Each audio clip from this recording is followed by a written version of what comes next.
Neptune is so distant that sunlight takes more than 4 hours to reach it, and the only spacecraft ever to visit needed 12 years to arrive. A human mission would cross billions of kilometers before facing the harder problem.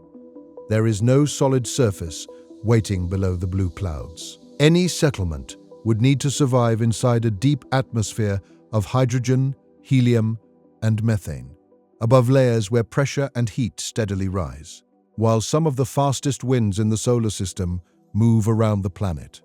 The journey would not end with a landing. It would end with the attempt to build a home where nothing can stand. So could humans reach Neptune, construct a floating settlement, and keep it alive far from Earth? Before we begin tonight's journey, subscribe if you want more calm space documentaries like this. Leave a like if you enjoy deep space mysteries. And here is a question.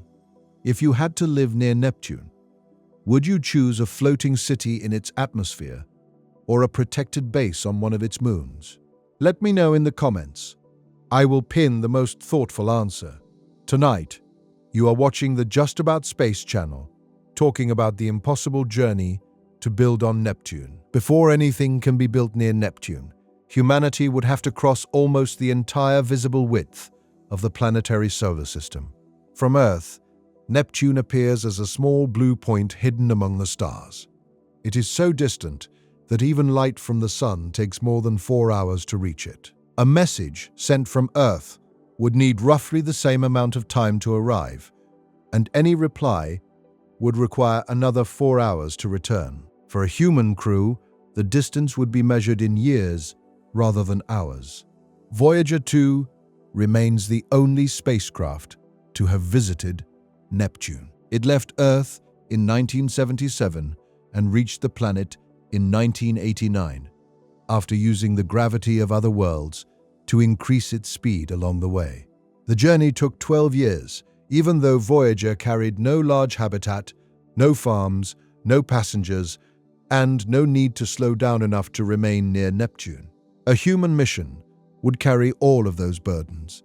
The vessel would need living space, food production, water recycling, medical facilities, radiation shielding, repair workshops, and enough stored material to survive far beyond any quick rescue from Earth. Every addition would increase its mass.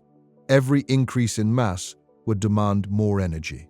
A spacecraft can cross space quickly only by changing its speed, and changing the speed of a large vessel requires enormous amounts of fuel or some other powerful form of propulsion. The same problem returns at the far end of the journey. The ship must not only reach Neptune, it must slow down. A small probe can pass through a planetary system at high speed, collect images, and continue into space. A construction mission cannot. It must enter a stable path around Neptune, release cargo, move equipment toward its moons, and remain close enough to support years of work. If the ship arrives too quickly, Neptune becomes a brief blue object outside the window. The entire mission would pass the world it crossed billions of kilometers to reach. This is why the journey begins long before launch. Engineers would need to choose between speed, mass, and safety. A faster mission could reduce the years the crew spends exposed to radiation and isolation, but the required energy would rise sharply. A slower mission would be easier to accelerate and brake, yet every additional year would place more strain on the habitat. The launch itself might not resemble the departure of a single rocket. A vessel large enough to carry people to Neptune and support construction there would probably be assembled in space. Sections could be launched separately and joined in orbit. Propulsion modules, fuel tanks, rotating habitats, cargo bays, shielding, and power systems would gradually form a ship too large to rise from Earth as one piece. The first years after departure would reveal problems that never appeared during shorter trials. Materials would expand and contract through changing temperatures. Pumps would vibrate for millions of hours. Seals would age inside radiation and vacuum. The ship would begin as a carefully designed machine. It would survive only by becoming a machine that could repair itself. Near Earth, The sun would still fill the windows with familiar light. The planet would remain visible behind the vessel, and communication would feel almost immediate. The early journey might seem calm. The ship would move outward across the orbit of Mars, then continue toward the vast region of the giant planets. As weeks become months, Earth would shrink into a bright point. The crew could still receive messages, weather reports, recordings, and instructions, but the meaning of distance would begin changing. A broken component near Earth can be replaced by another launch. A medical emergency can be discussed with specialists in real time. If the mission fails before traveling too far, a return may still be possible. Beyond the inner planets, those options weaken. By the time the ship reaches the orbit of Jupiter, the distance from Earth would already make rescue slow and uncertain. Farther out, even sending a replacement component would take years. The crew would no longer be traveling through a region where help could follow. They would be carrying the last useful version of help with them. Outside, the solar system would slowly become darker. Sunlight near Neptune is only a small fraction of what reaches Earth. Long before arrival, the star would shrink into an intense white point rather than the large warm disk familiar from home. Solar panels would produce less power as the ship moved outward. A mission depending mainly on sunlight would require enormous collecting surfaces, and those surfaces would need protection from damage. More likely, the vessel would rely on nuclear power or another independent energy source for most of the journey. That power would not only operate the engines, it would maintain the environment inside. The temperature of the habitat, the movement of air, the recycling of water, the growth of food, and the operation of medical equipment would all depend on a continuous supply of energy. The ship could not simply drift and sleep. Even while the engines remained quiet, the world inside would consume power every second. This creates a strange contrast. Outside the hull, almost nothing would seem to happen. The stars would barely change position. There would be no clouds, no roads, and no passing landscape to show that the vessel was moving. Inside, the entire mission would remain active. Fans would circulate air. Water would move through filters. Plants would grow beneath lamps. People would work, eat, argue, sleep, and age inside a structure crossing distances too large for human senses to understand. As the ship moved past Jupiter, the scale of the journey would become harder to ignore. Jupiter is already far from Earth, yet Neptune lies much farther out. Passing the largest planet would not mean the mission was nearing its destination. A vast distance would still remain. The crew might use Jupiter's gravity to change speed, depending on the mission design and planetary positions. Such a maneuver could reduce fuel demands, but it would also shape the launch date years in advance. Planetary alignments do not wait for human schedules. If the mission missed the right window, the route could become longer or require far more energy. After Jupiter, the ship would continue towards Saturn, then beyond the region visited regularly, even by robotic missions. The giant planets would not appear close together. Months or years could pass between them. The solar system is mostly empty. Its famous worlds occupy tiny regions separated by enormous darkness. This emptiness would become the true environment of the crew. The planets would be rare events. The ship would be daily reality. By the time Saturn's rings appeared through distant instruments, Earth would be so far behind that a conversation could no longer happen naturally. A message would leave, travel for more than an hour, and return much later with a reply. Near Neptune, the delay would reach roughly 8 hours for a full exchange. Instructions from Earth could still be useful for planning. They would be useless for immediate emergencies.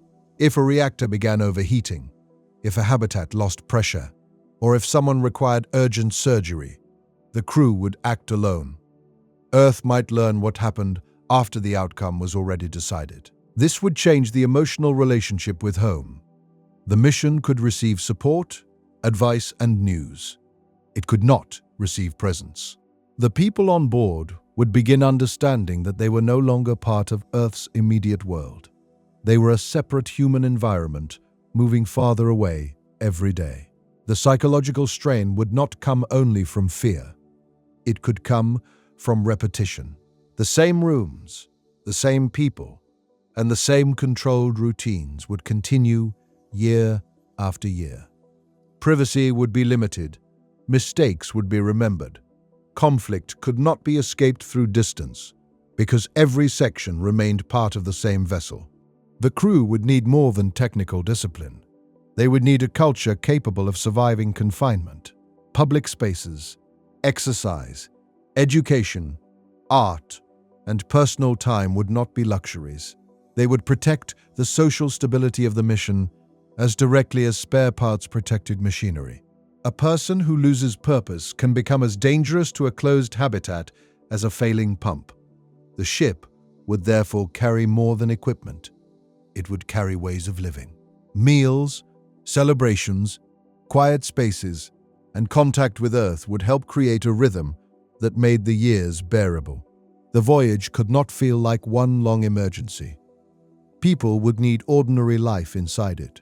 This may be the most difficult part to design, because machinery behaves according to physical rules, while human societies change. A crew selected for cooperation on Earth might respond differently after 8 years of isolation.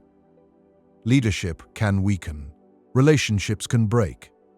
Children can reject the mission their parents accepted.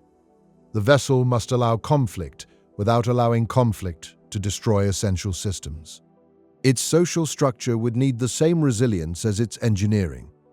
No single disagreement should be able to stop food production, control the air, or disable navigation. As the spacecraft moved beyond Saturn, sunlight would become faint enough that the view outside might feel less like traveling through the solar system and more like approaching interstellar space. Uranus would still lie ahead, but even that distant planet would be only another waypoint. Neptune would remain billions of kilometers away from Earth and hundreds of millions beyond Uranus.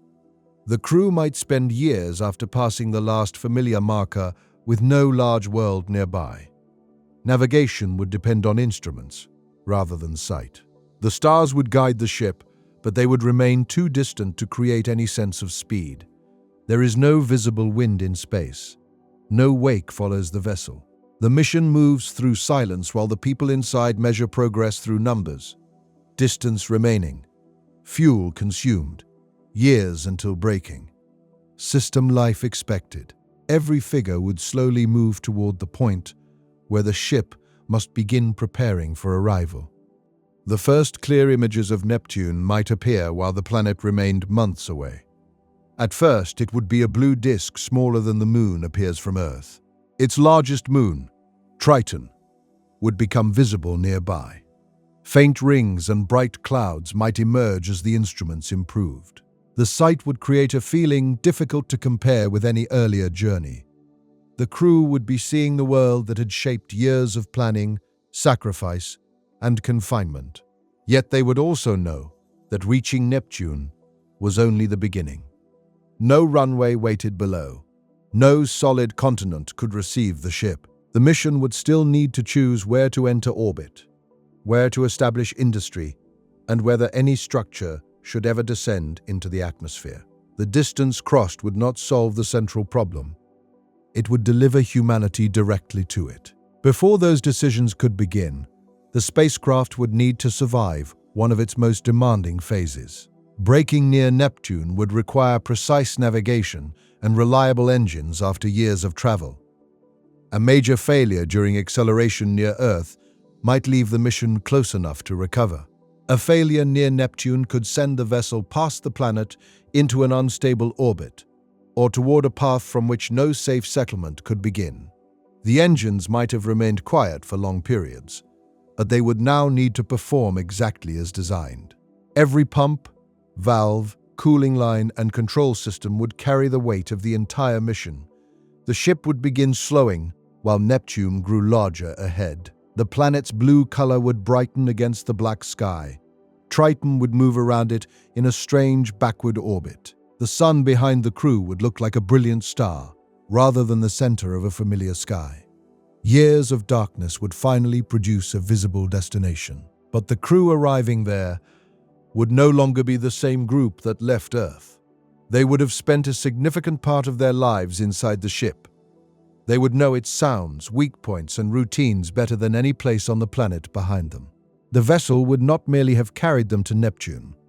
It would have become the only environment capable of keeping them alive there. And as Earth becomes too distant for rescue and Neptune still remains years ahead, the mission begins to depend on the ship becoming a complete world of its own. The change begins quietly.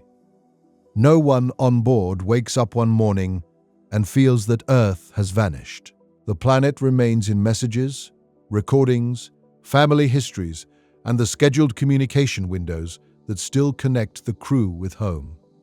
But the connection is no longer immediate. A request for technical advice may require hours before it reaches Earth. The answer arrives even later. During an emergency, that delay is not communication in the ordinary sense. It is correspondence with people who live in another part of time. The crew can ask for guidance. They cannot wait for permission. Every serious problem must be contained, understood, and solved before Earth has time to respond. A leaking seal, a medical crisis, or an unstable reactor cannot remain open while specialists on another planet prepare an answer. The people on board must become the specialists. This is why the vessel cannot function only as transportation. A ship designed merely to carry passengers would fail long before Neptune. It must contain the knowledge, tools, and social structure of a small, independent civilization. The first requirement is air. Inside the habitat, oxygen moves through a closed system. Plants contribute part of it, but machines must monitor the balance, remove carbon dioxide, control humidity, and filter contaminants released by human bodies, crops, plastics, lubricants, and equipment. The atmosphere feels natural only because it is carefully managed. A slight change may go unnoticed for days.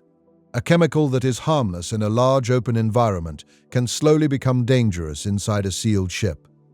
Sensors must detect the change before people feel it. Backup systems must be ready before the primary ones fail. The crew cannot open a window. Food is even more complex because it must remain alive. Stored meals can support the early voyage and provide emergency reserves, but a mission lasting many years needs agriculture. Crops must grow beneath artificial light, inside carefully controlled temperatures and nutrient cycles. There is no natural soil outside the hull. No rain restores moisture. No insects arrive from another field to replace a lost pollinator. The agricultural sections contain small ecosystems that must remain productive without spreading beyond their limits. For the crew, this dependence would change the meaning of ordinary routines. A meal is connected to reactor output, water recovery, crop health, and the work of people in several distant sections. Nothing arrives from outside. Every object, every breath, and every calorie belongs to a cycle that must remain unbroken. This creates a level of responsibility difficult to reproduce on Earth. A careless act inside one room can affect a system used by everyone. A blocked air vent, contaminated tool, or wasted material may appear minor, but there is no large environment beyond the ship to absorb repeated mistakes. The vessel has limits, and everyone lives close to them. Repair becomes part of daily life rather than an interruption. Machines rarely fail at a convenient moment. Some lose efficiency slowly. Others produce a vibration, unusual temperature, or sound before becoming dangerous. The crew must notice those signals. Maintenance records become a form of memory. A pump repaired 3 years earlier may begin showing the same pattern. A seal that failed in one section may reveal a weakness in hundreds of others produced from the same material. Each problem teaches the ship something about itself. That knowledge must be preserved even after the people who discovered it are gone. Medical care reveals the full meaning of isolation. On Earth, a difficult case can be transferred to another hospital. More equipment, drugs, and experience can be brought to the patient. Inside the ship, the hospital ends at the wall. It must handle injuries, infections, childbirth, dental problems, chronic illness, and mental health through years of confinement. The medical team cannot stock unlimited supplies, so it must be able to manufacture or replace some medicines and tools. Stored drugs lose strength over time. Sterile equipment must remain sterile. Diagnostic machines can fail.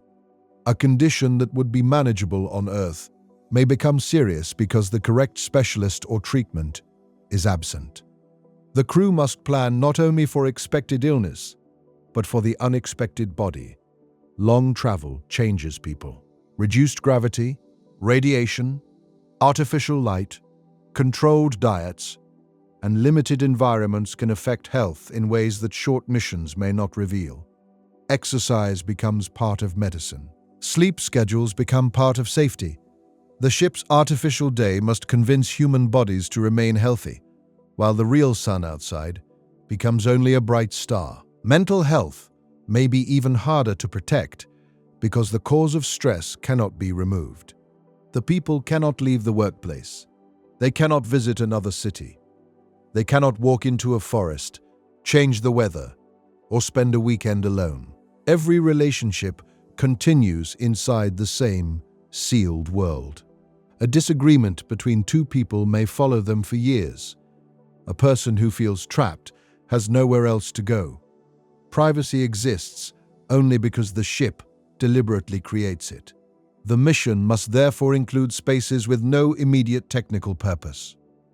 Rooms for exercise, quiet areas, gardens that produce less food than the main farms, but allow people to sit near living plants. Windows that show mostly darkness but remind the crew that the hull is moving through a larger universe. These spaces consume volume and energy. They also protect the society, keeping every essential system alive. A ship that supports the body while ignoring the mind may remain mechanically healthy and still fail. This is how long missions change their own meaning. At launch, the vessel is a tool for reaching Neptune. During the voyage, it becomes the place where birthdays happen, relationships form, people recover from illness, and years of life pass. The crew begins thinking in terms of the ship's seasons rather than Earth's. Maintenance cycles, crop rotations, communication windows, and changes in distance create a new calendar.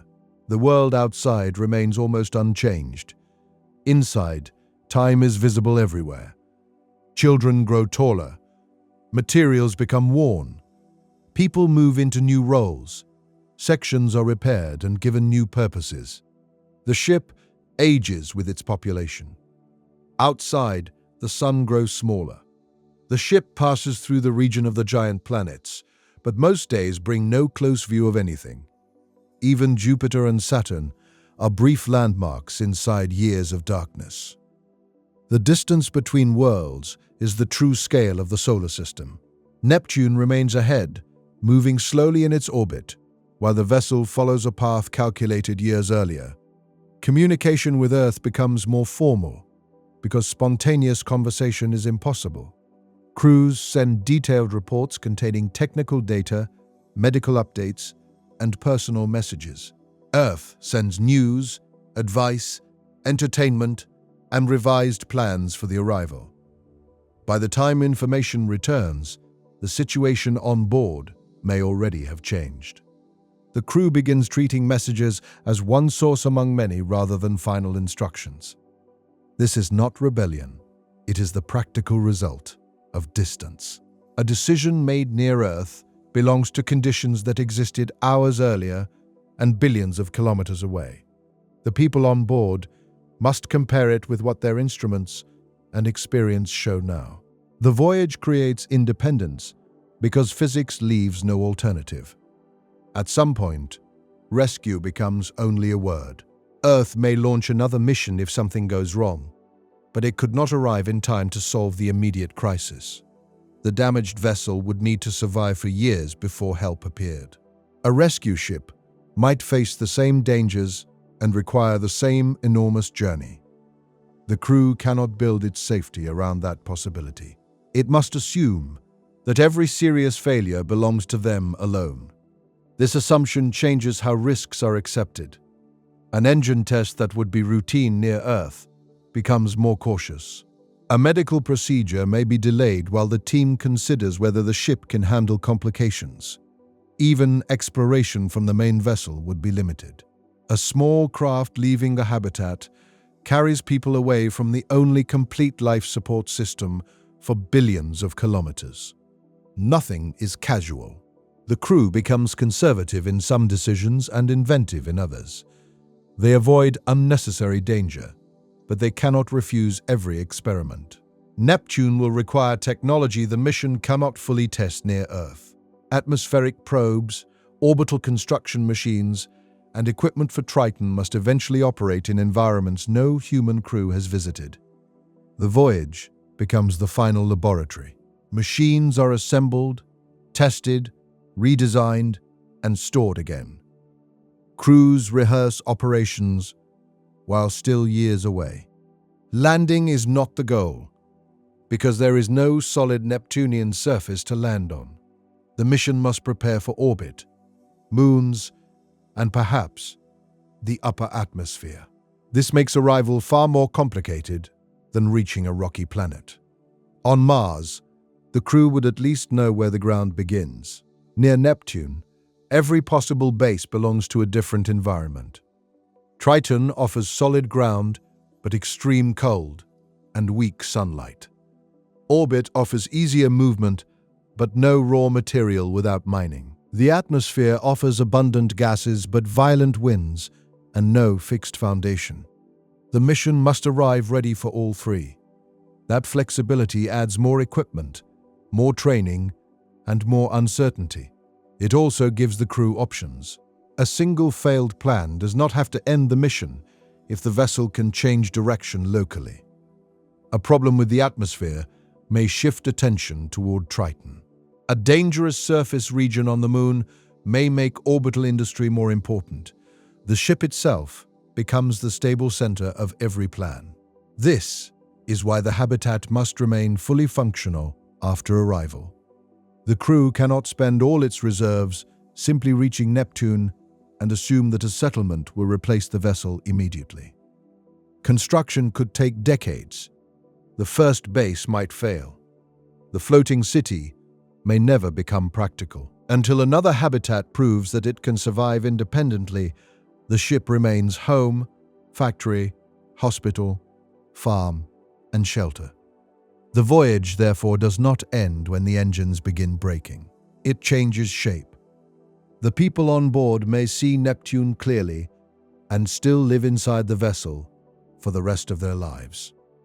This possibility would influence every generation raised during the crossing. The mission is not carrying them toward a guaranteed new world. It is carrying them toward a more difficult place where their current world may need to continue.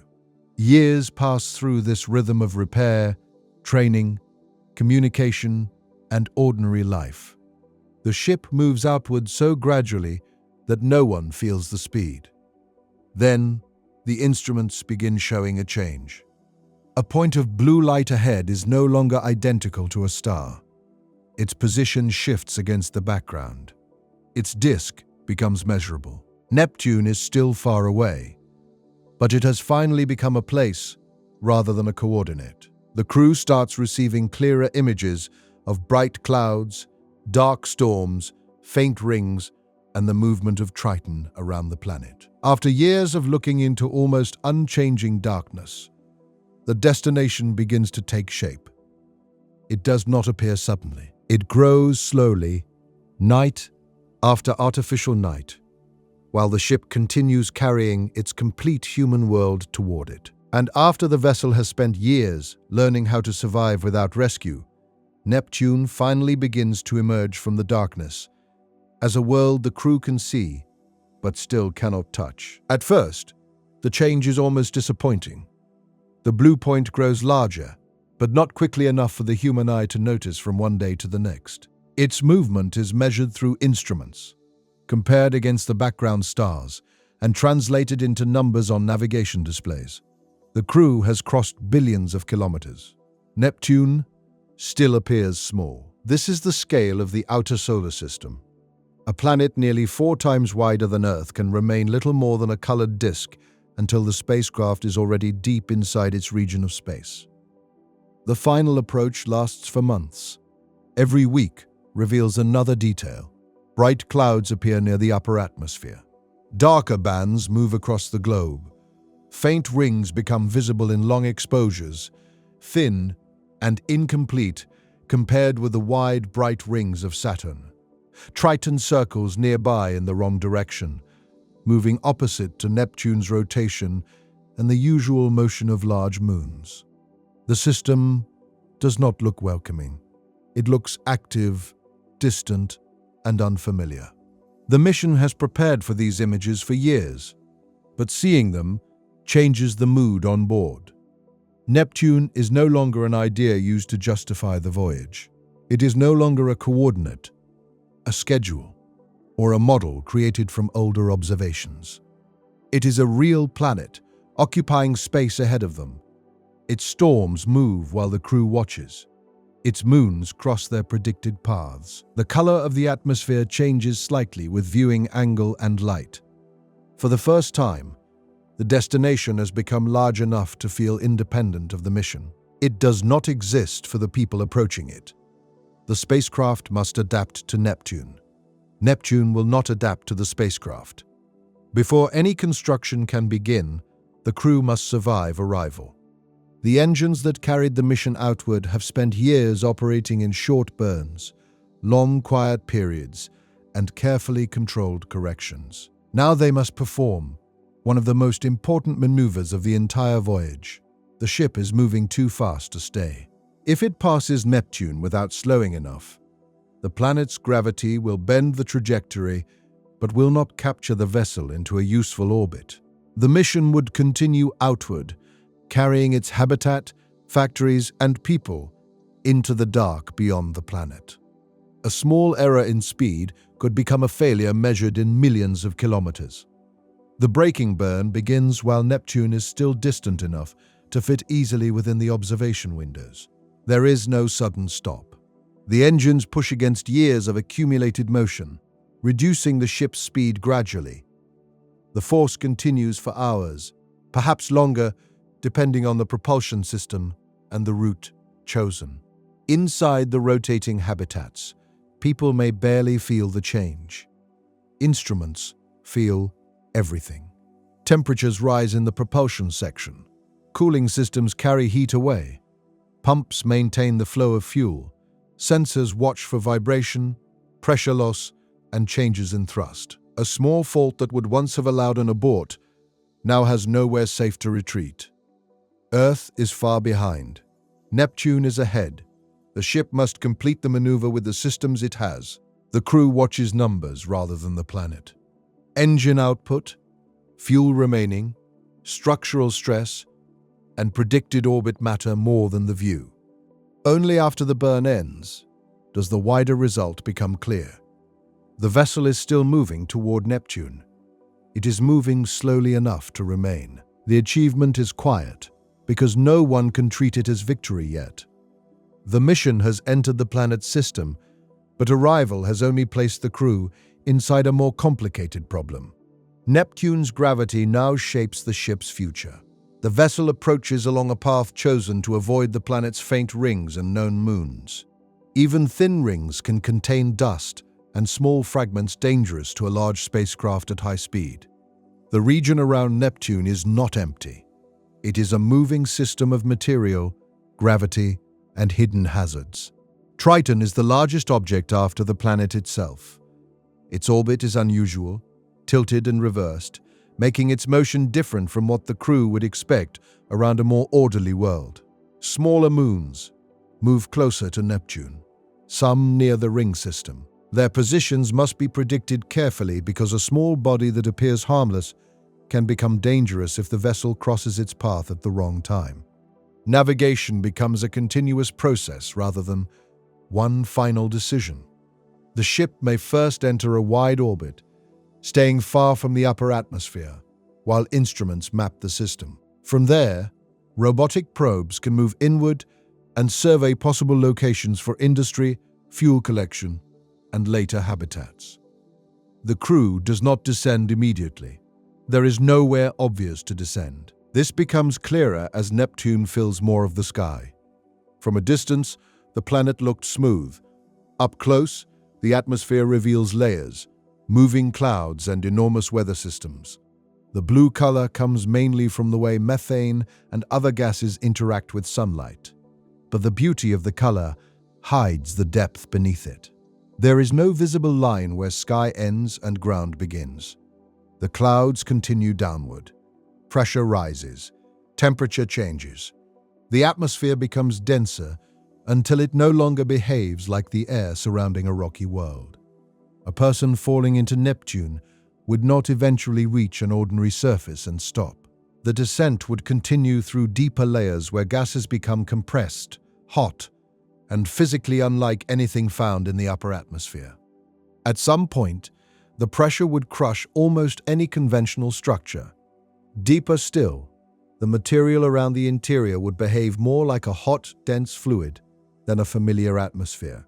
The planet has an interior. It does not offer a floor.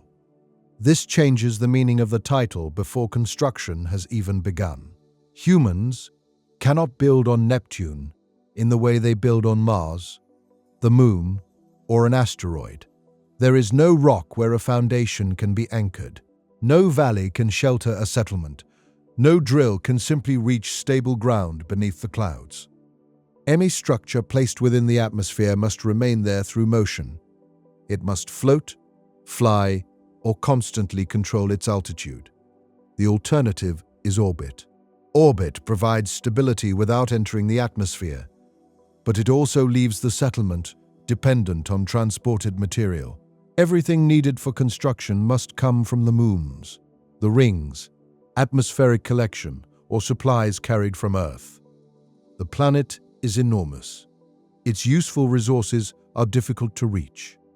This is the first contradiction of building near Neptune. The mission has arrived beside a world containing vast amounts of material, yet most of it lies inside an environment where ordinary machines cannot survive for long. Hydrogen, helium, methane, and other compounds fill the atmosphere.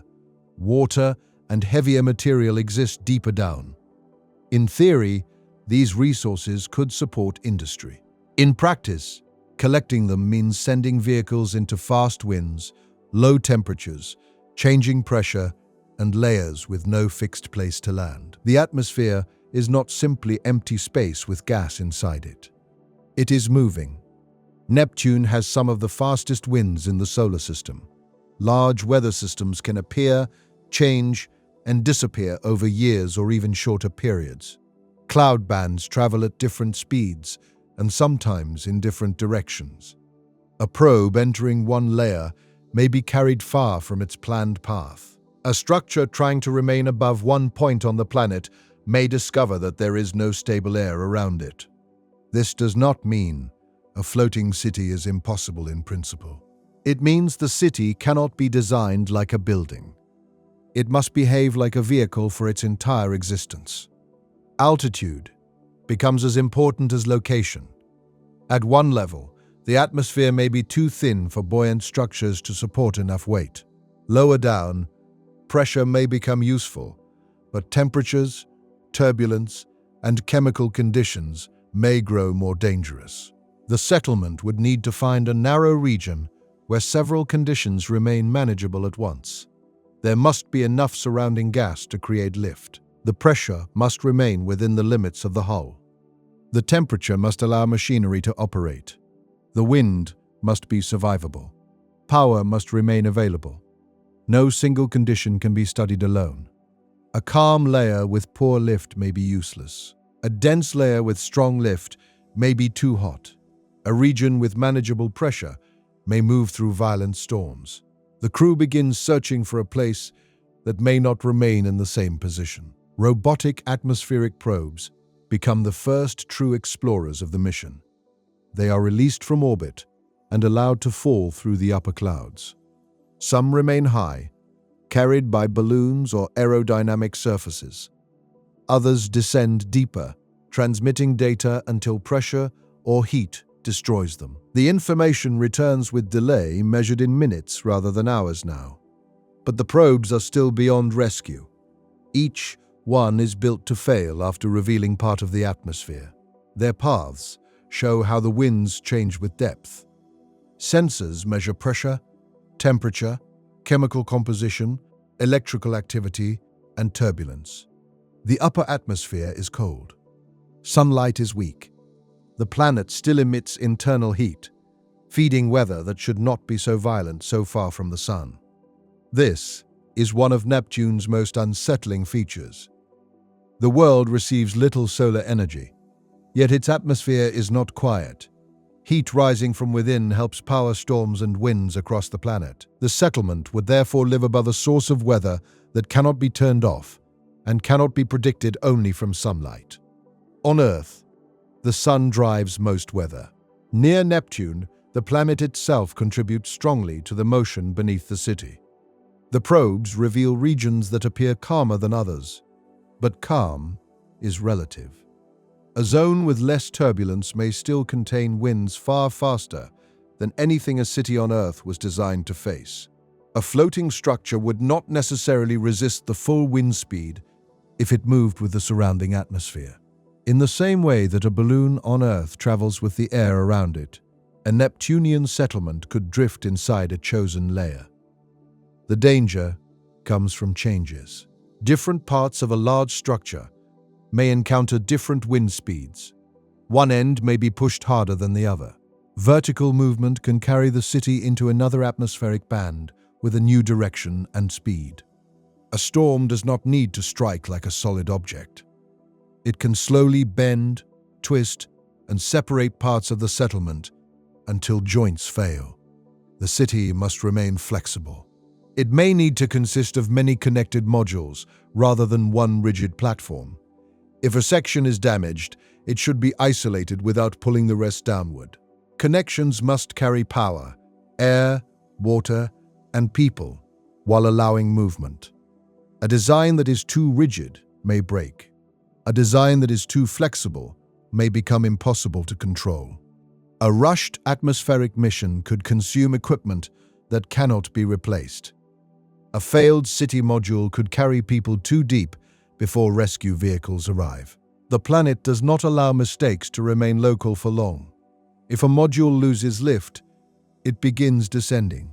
As it falls, pressure increases, heat rises, the hull experiences greater stress. Engines must work harder to climb back towards safety. A minor loss of altitude can become a chain of worsening conditions. This is why the crew must understand the atmosphere before trusting it with human lives. With the first orbital surveys underway, the crew starts looking more carefully for the narrow atmospheric region where a human habitat might survive. They are not searching for ground. They are searching for balance, a level high enough to avoid crushing pressure, low enough to provide useful lift, stable enough for large structures, accessible enough for supply vehicles. No map can mark the place with a permanent line, because the atmosphere moves around the entire planet. The safest location may be defined by pressure, temperature, and wind rather than latitude and longitude. The city may never remain above the same region twice. It would travel around Neptune as part of the atmosphere itself. For the people who eventually live there, home would not stand on the planet, it would circle within it. And as Neptune grows from a distant blue disk into an atmosphere with no ground beneath it, the mission begins searching for the one layer where a city might float without being carried too deep. The search cannot begin with a map. On a rocky planet, engineers can study valleys, plateaus, craters, and plains. They can choose a location by asking where the ground is stable, where sunlight is available, and where useful material lies close to the surface. Neptune offers none of those familiar choices. The planet has latitude and longitude, but a floating settlement would not remain fixed above either one. The atmosphere moves around the world at different speeds and in different directions. A structure released into one band of cloud could circle the planet while the deeper layers below move differently. The safest location would be defined by conditions rather than coordinates: pressure, temperature, density, wind, chemical stability. The city would need to remain inside a narrow region where all of them stay within workable limits at the same time. Finding that region requires more than one probe. A single descent can describe one path through the atmosphere on one day. It cannot reveal how the same layer changes with season, storm activity, latitude, or the heat rising from deeper inside the planet. The mission releases a network of robotic vehicles. Some are small and disposable, designed to fall until pressure destroys them. Others carry balloons, lifting cells, or engines that allow them to remain at one altitude for months. They drift through different bands, returning continuous measurements to the orbital ship. At high altitude, the atmosphere is extremely thin. A human habitat placed there would face low pressure and severe cold.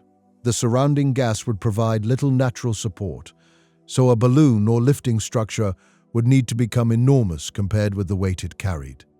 A city cannot float simply because there is gas below it. The gas must be dense enough to provide useful lift. Descending solves part of that problem. With greater depth, the atmosphere becomes denser. A large, buoyant structure could support more mass, and the pressure difference between the habitat and the surrounding environment might become easier to manage. But every improvement arrives with another cost. Temperature begins changing. Wind patterns become more complicated. The weight of the atmosphere above creates pressure capable of damaging seals, windows, pipes, and external machinery.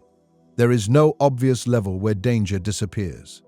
The crew is looking for the least impossible layer. This layer would not resemble the surface of Venus, where pressure and temperature become extreme near solid ground.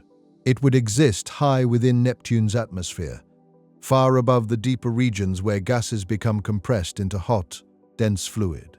At the correct altitude, pressure might approach a range that structures could survive without impossibly heavy walls. The surrounding atmosphere could also provide enough density for buoyancy. In theory, a city might float there. In practice, the balance would be delicate. A floating habitat stays at a chosen altitude only while the upward force from the surrounding atmosphere matches its total weight. Any change in mass, temperature, pressure, or gas volume can disturb that balance.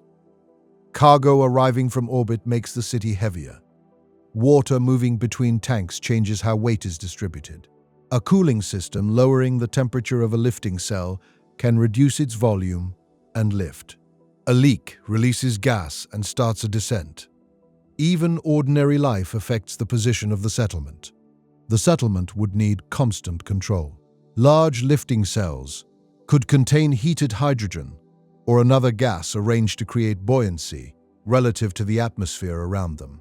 Because Neptune's atmosphere already contains large amounts of hydrogen and helium, the choice of lifting gas would be less straightforward than it is for balloons on Earth. The city might depend partly on temperature differences, carefully controlled pressure, and aerodynamic lift produced while moving through the surrounding air. No single method would be safe enough alone. Buoyancy could carry most of the weight. Engines and adjustable surfaces could control altitude and direction. Emergency systems could separate sections or release ballast if the city began descending. This creates a structure that is part balloon, part aircraft, and part space station. It would never stop flying. This could make everyday movement strange. A person traveling to another section might cross a flexible passage while both modules slowly rise and fall. Small differences in motion would be felt through the walls. Artificial gravity would not be needed in the same way as on the interplanetary ship because Neptune's gravity would pull everything downward naturally. But the city would not feel steady. The atmosphere would move beneath it. The structure would respond. Even in calm weather, the floor might carry a slow motion, unlike any building on Earth. For the first residents, this could be exhausting. They would have spent years inside a ship where gravity, pressure, and temperature were controlled. Now, the world outside would push against the habitat continuously. The city would need to absorb that motion without passing every vibration to the people inside. Living sections might hang on damped supports. Cargo and industrial modules could remain farther from hospitals, schools, and sleeping areas. Large masses of water could help stabilize the structure, but moving them would need careful control. The city would never be truly still. Its inhabitants would learn a new definition of stable, not motionless. Predictable. A slow rise of several hundred meters may be harmless if the control systems understand it. A sudden drop of only a few kilometers could become dangerous if the city enters a hotter and denser layer before recovery begins. Depth changes everything quickly. As a module sinks, pressure increases against the hull.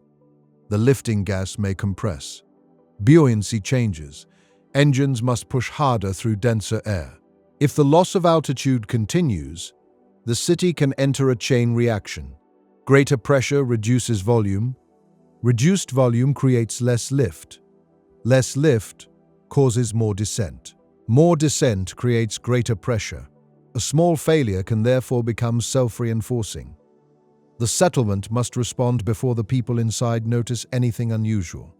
Automatic systems would monitor altitude, external pressure, gas cell volume, hull strain, and the speed of descent many times each second. Emergency ballast could be released.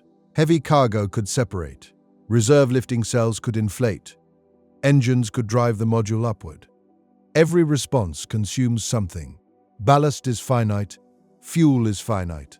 A city that repeatedly saves itself from descent may still be moving slowly toward failure by exhausting the systems that make recovery possible. This is why normal operations must protect the margin. Cargo schedules cannot overload the structure. Ice and metal arriving from Triton or orbital mines must be divided among several sections. Construction cannot add weight faster than new lifting capacity is installed. Population growth itself becomes an engineering question. More people require more water, food, habitat volume, and shielding. On a planet with ground, a settlement can spread outward. Inside Neptune's atmosphere, expansion means supporting more mass above an endless fall. The city must grow in balance. Every new home may require a new lifting structure. Every larger farm may require stronger frames and greater power. Expansion that appears successful from inside can quietly reduce the altitude margin, protecting everyone. The atmosphere also changes the meaning of evacuation. On Earth, people can leave a damaged building and move outside. In orbit, they might transfer to another station or spacecraft. Inside Neptune's clouds, there is no safe external environment and no surface below. A person leaving a habitat must enter another sealed vehicle. Rescue can only come from another floating module, an aircraft, or orbit. If part of the city begins descending, escape vehicles must climb while carrying people against stronger winds and pressure. The worst emergencies may occur where rescue becomes harder with every minute. This means the city should never depend on one central habitat. People would live across several modules capable of separating and surviving independently for a limited time. Each section would need its own air supply, power, navigation, communication, and lift control. Central systems could improve efficiency, but they could not become essential to immediate survival. The city must be able to break apart without becoming dead fragments. That design makes construction far more difficult. A single large reactor is simpler than many smaller ones. One agricultural center is more efficient than several separate farms. A central command system can coordinate the city faster than independent controls.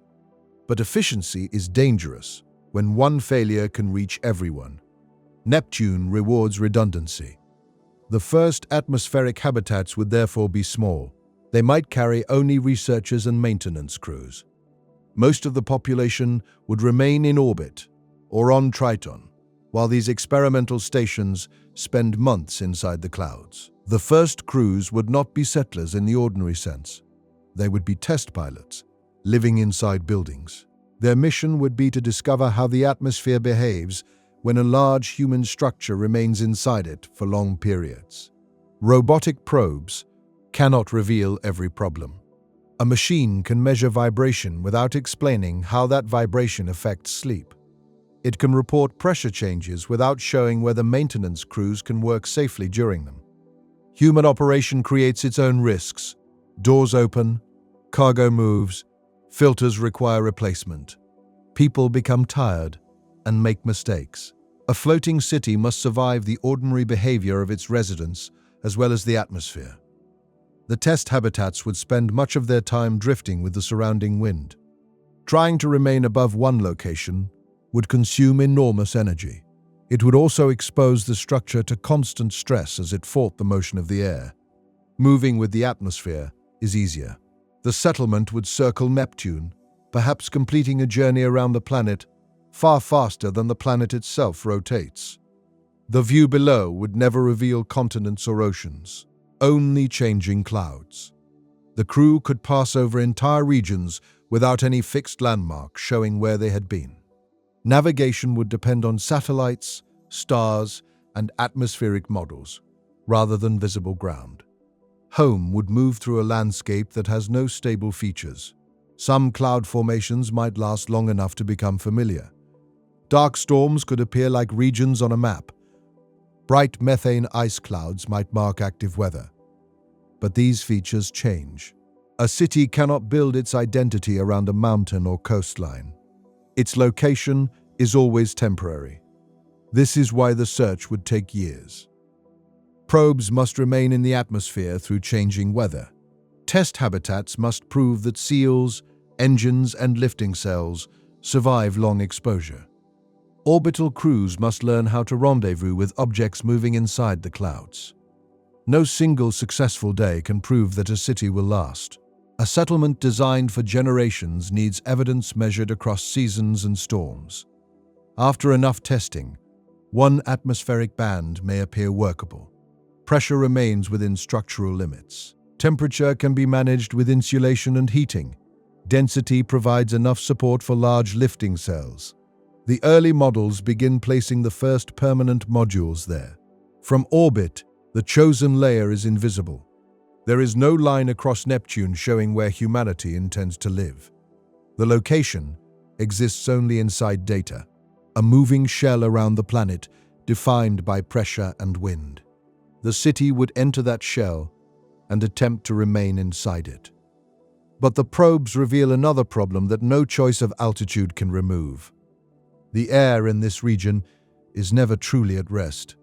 Even the most promising layer travels around Neptune at extraordinary speed, and nearby layers do not travel with it. The city may have found the pressure where it can float. It has not yet found a way to survive the winds carrying it around the planet.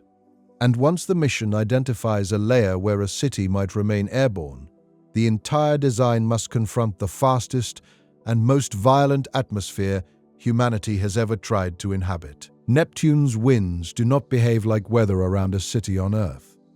They are not something a settlement can simply wait out behind stronger walls. In some regions, the atmosphere moves faster than the most powerful storms ever recorded on our planet, and nearby layers can travel at different speeds or even in different directions. A floating city would therefore survive, not by standing against the wind, but by becoming part of it. The safest strategy would be to drift with the surrounding atmosphere, matching its general speed so that the air does not strike the structure at full force. A balloon on Earth can travel inside a moving air mass without feeling the entire speed of that wind.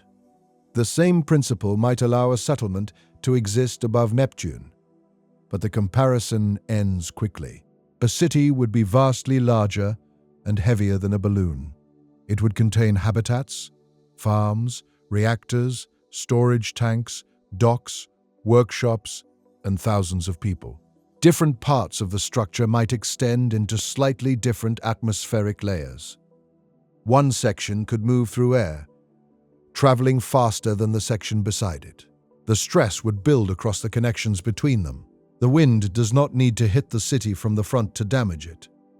It can pull one module ahead, push another downward, and twist the frame slowly until metal begins to weaken.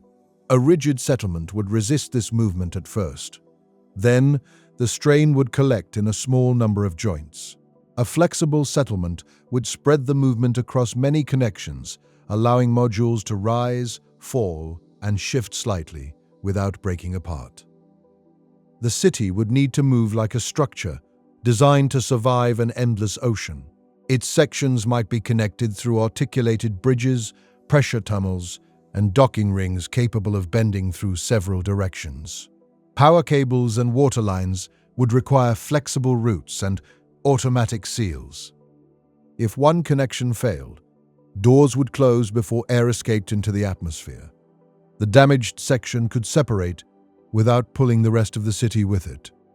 This design would make the settlement look less like a single building and more like a group of enormous vessels traveling together. Some modules would carry people. Others would provide lift. Industrial sections could remain farther away from farms and sleeping areas. Engines and control surfaces would be distributed around the wider formation so that no one system controlled every movement. The entire city would change shape depending on the weather. During calmer periods, modules could spread apart, reducing interference and allowing easier access to external equipment. When turbulence increased, the city might become more compact. Sections could align with the direction of the wind, reducing the forces acting across the frame. Before a severe storm, less essential modules might move into separate formations. The city would not hide from the weather, it would rearrange itself around it. This creates a strange kind of geography. On Earth, a city stays in place while weather approaches. On Neptune, the city and the weather are both moving around the planet. The safest route may involve climbing into a slower layer, traveling across latitude, or descending briefly to allow a storm to pass above. Every movement changes the forces acting on the lifting structures. Climbing means expanding gas cells or using engines to gain altitude. Descending means accepting higher pressure and preparing to recover before the city falls too far. Traveling across the wind may require enormous energy. The settlement would always prefer to move with Neptune rather than against it. That means complete control is impossible. The city can choose among the paths available in the atmosphere, but it cannot decide where those paths lead. A current may carry it around the planet many times. Another may slowly move it toward the equator or a polar region. The population could spend months above one type of weather before the flow changes and carries the entire settlement elsewhere. No one would own a permanent view. The clouds below would never become a stable landscape. People would wake beneath different storm bands, different lighting, and different parts of the planet without the city ever making a clear journey from one place to another. Location would be described through pressure level, wind band, and predicted route. The city could pass over the same region many times while never following exactly the same path. Neptune's largest storms would test this design in ways the early models could not reproduce. Some weather systems might appear as dark regions larger than Earth. Others could form bright clouds where gases rise and freeze at higher altitude. A storm does not need to strike the settlement directly to become dangerous. It can alter the surrounding currents, changing the speed and direction of the layer where the city floats. A calm band may narrow. A strong boundary may move toward the settlement. The atmosphere can become unstable before the storm itself arrives. The city's response would begin days or weeks earlier. Cargo operations would stop. External maintenance would be reduced. Modules would check their independent systems and redistribute water, fuel, and people. The formation could divide into smaller groups to reduce structural stress. Each group would choose a slightly different path through the atmosphere. preventing one weather event from threatening the entire population. Families might be separated temporarily. Hospitals, farms, and power systems would be distributed so that no group became completely dependent on another. During the storm, the residents might see almost nothing outside. Clouds would surround the city. Methane ice particles and darker haze could block distant views. The normal blue light might become dimmer or change in color as the atmosphere thickened. The sound inside would come through the structure rather than through open air. Low vibration, engines adjusting, flexible joints moving under stress. The city would feel alive because every part would be responding. There would be no simple moment when the storm began or ended. Pressure might rise gradually. Wind direction could shift over many hours. The formation would move through different layers while the control systems searched for the least dangerous path. The storm would become a long, technical condition rather than one sudden event. This is where human judgment remains important. Automatic systems can respond faster than people, but they can only choose from rules created before the event. An atmosphere as complex as Neptune's may produce conditions no model expected. Engineers might need to decide whether to trust a predicted safe layer or move toward a region with less complete data. A conservative choice can become dangerous if it keeps the city inside worsening conditions. A bold movement can save the settlement or carry it into something worse. No decision offers certainty. The people making it would know that the city itself cannot stop while they debate. The wind continues. Altitude changes. Fuel is consumed. The atmosphere forces every choice to happen in motion. Yet the greatest danger may not come from speed alone. A city drifting perfectly with the surrounding atmosphere can feel almost motionless. The real threat appears when the wind changes across space. One module may enter a faster current. Another may remain in a slower one. The difference creates shear, a force that tries to pull the structure apart. Vertical wind shear would be especially dangerous because the upper and lower parts of the city could be pushed in opposite directions. A tall structure would experience more of this difference. This is another reason the city would spread horizontally and remain within as narrow an altitude range as possible. Even then, turbulence can produce sudden local changes. The settlement might detect a dangerous boundary approaching and have only minutes to respond. Modules could change altitude separately, allowing the formation to bend around the disturbance. Connections would loosen. Automatic locks would prepare to release before the strain exceeded safe limits. The city survives by accepting that separation is sometimes better than strength. This philosophy would shape the people living there. On Earth, stability often means remaining together in one place.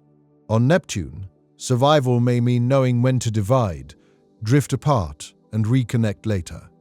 The settlement would be strongest when every section could endure temporary isolation. No part would be truly independent forever, but every part would be prepared to live alone. The same principle applies to control. One central computer cannot safely command every engine and lifting cell. Damage to communication lines could leave half the city unable to respond. Each module would make immediate decisions locally while sharing information with the wider formation. The city would behave like a distributed organism. Sections react to nearby conditions. The whole adjusts through cooperation. This creates complexity, but it also prevents one failure from becoming total.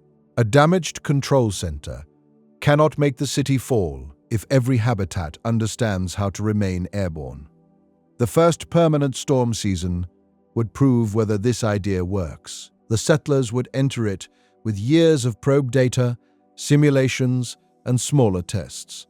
Even so, they would be using a human city inside an environment no city had ever occupied. For weeks, the atmosphere might remain manageable.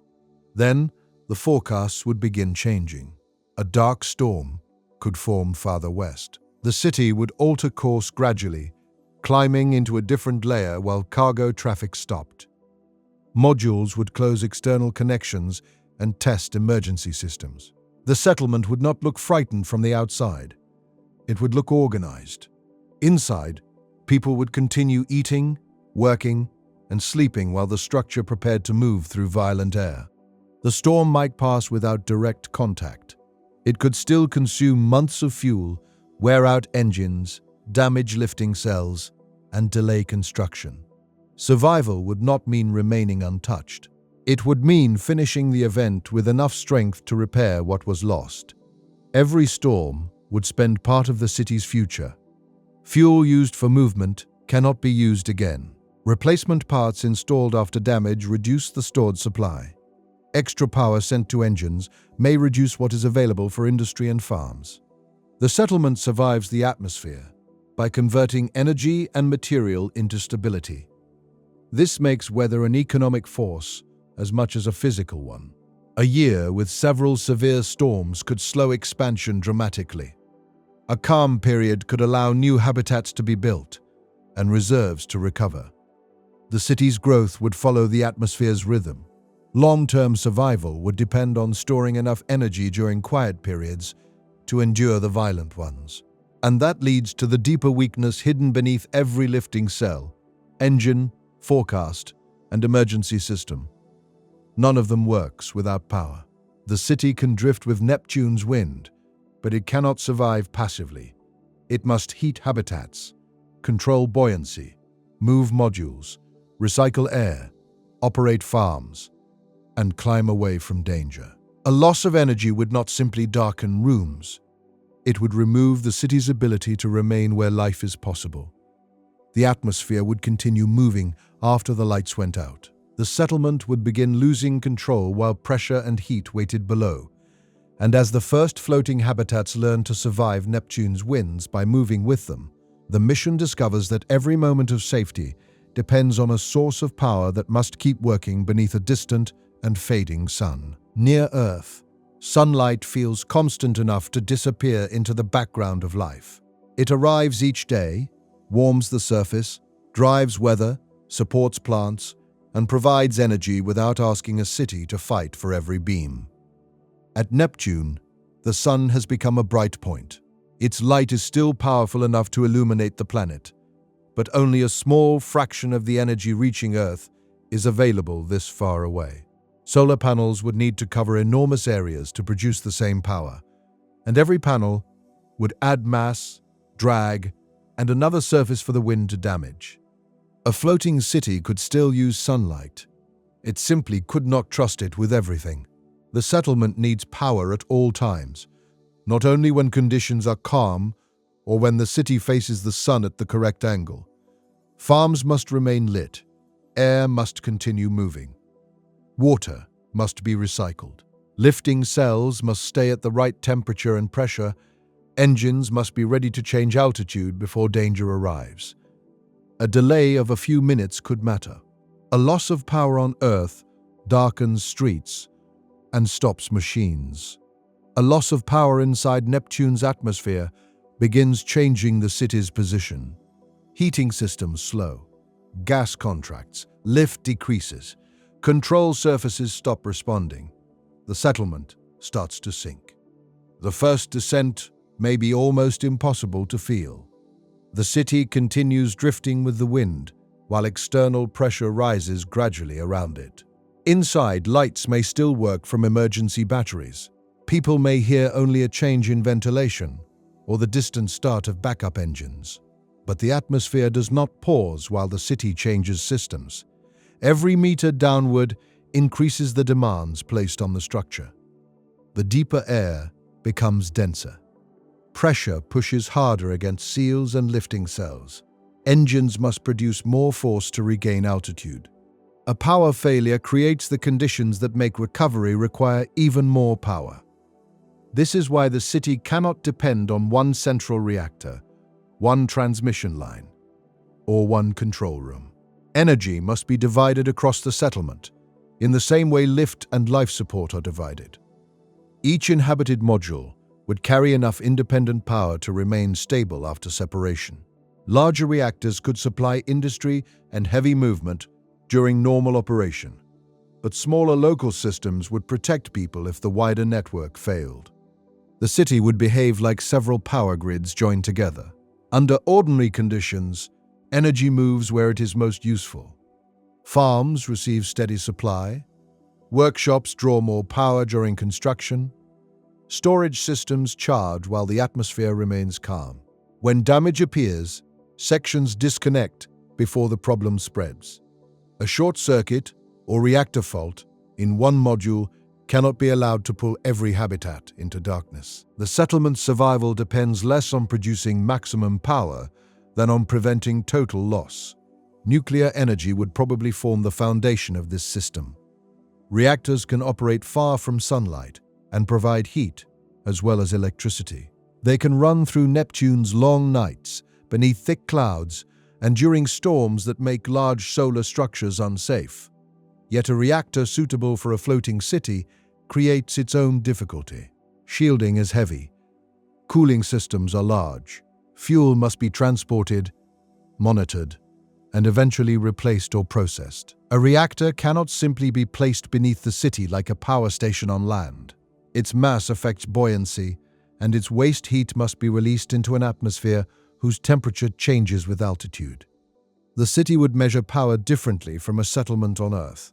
Engineers would not ask only how much energy remains. They would ask how many hours of stable flight it represents, how long the farms can operate at reduced lighting, how long hospitals can remain isolated, how many altitude corrections can be made before the emergency reserve is exhausted. A calm weather period allows energy to be stored. A storm spends it. The city's economy is therefore tied directly to atmospheric conditions. When the wind is predictable, the settlement can reduce engine use and direct more power toward construction, manufacturing, and food production. New modules can be built. Damaged equipment can be replaced. Reserves can grow. During unstable weather, expansion stops. Power moves toward lift, control, heating, and protection. Factories become quiet. Lights dim in public spaces. Agricultural sections may reduce growth temporarily. The entire city shifts from building its future to protecting the present. This rhythm would shape daily life. Residents might recognize an approaching storm, not by the view outside, but by the way power use changes inside the habitat. Non-essential systems shut down. Rooms become cooler. Transport between modules is limited. The city enters a quieter mode, while engines and lifting systems consume most of the available energy. The people would understand that the settlement is spending its stored safety. A long storm is dangerous even if nothing breaks. The city may remain at the correct altitude and still finish the event weaker than before. Batteries are depleted. Reactor fuel has been used more quickly. Engines have accumulated wear. Maintenance has been delayed. Survival leaves a cost that is not immediately visible. The city needs enough calm time between storms to recover. If severe weather arrives too often, reserves decline from one event to the next. The settlement may appear stable while moving closer to a point where one more emergency cannot be answered. This is where prediction becomes as important as production. A reactor can provide energy. It cannot decide when that energy should be saved. The power network must work with weather models, navigation systems, and the city's planned growth. A construction project that seems safe during a calm month may need to stop if forecasts show increasing instability. Adding a new habitat may require more than enough power for its lights and air. The city must also reserve energy to keep that extra mass airborne during the worst conditions expected. Every expansion carries a permanent energy cost. A city on land uses power to live. A city on Neptune uses power to continue existing at the correct depth. The reactors keeping the city airborne would also age. Years of operation expose materials to heat, radiation, vibration, and chemical stress. Components must be inspected and replaced while the city remains powered. On Earth, A large reactor can shut down while another plant supplies the grid. On Neptune, shutting down a major unit may remove part of the city's ability to control altitude. Maintenance becomes a flight operation. Before one reactor is taken offline, the settlement must move into a stable atmospheric band, charge emergency storage, reduce industrial demand, and prepare other modules to carry the load. Weather can delay the work for weeks. A reactor may need repair, while the atmosphere refuses to provide a safe opportunity. The city cannot schedule Neptune. It must wait for the planet, while hoping the machine survives long enough. This creates pressure to build reactors that can be repaired in sections, without complete shutdown. Smaller modular units may be less efficient than one enormous plant, but they allow damaged parts to be isolated. The city may operate dozens of reactors at different levels of output. Some serve hospitals and habitats. Others power propulsion and lifting systems. Industrial units support manufacturing, mining, and atmospheric processing. No single failure should remove every kind of energy at once. Fuel supply becomes the longer problem. The first reactors could arrive with material brought from Earth. But a permanent civilization cannot depend on shipments crossing billions of kilometers. The Neptune system must eventually provide fuel or another long-term energy source. Some reactor materials may exist in the moons or smaller bodies around the planet, but finding, mining, and refining them would require an industrial network far beyond the floating city. This is where orbit and Triton become essential. A floating habitat can collect atmospheric gases. It cannot easily mine rock. Triton offers solid material, ice, and a place where heavy industrial equipment can stand. Orbital stations can process cargo without fighting Neptune's winds. The city below depends on places where foundations are possible. Its reactors may be located inside the atmosphere, but their future begins on moons and in orbit. No matter where the fuel comes from, the most dangerous power failure would be one that spreads quietly.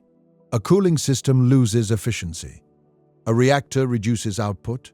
Batteries begin carrying more load than expected. The city remains stable, so no emergency is declared. Then weather changes. Engines demand more power. The hidden weakness becomes visible only when the settlement needs its full reserve. Redundancy protects against sudden failure, but it can also hide gradual decline if the city relies on backup systems too often. Engineers must watch not only what works, but why it is working. A habitat may appear safe because another module is quietly supporting it. A reactor may appear healthy because batteries are covering its missing output. The city survives through cooperation, but cooperation can conceal weakness. Energy records become another form of weather forecast. They reveal whether the settlement is gaining strength or slowly spending itself. Every day produces a balance between power created and power used. If that balance remains negative for too long, the city is descending even before its altitude changes. The fall begins in the numbers. Decades could pass without a complete power failure. Then, one event might test every assumption at once. A major storm separates several modules.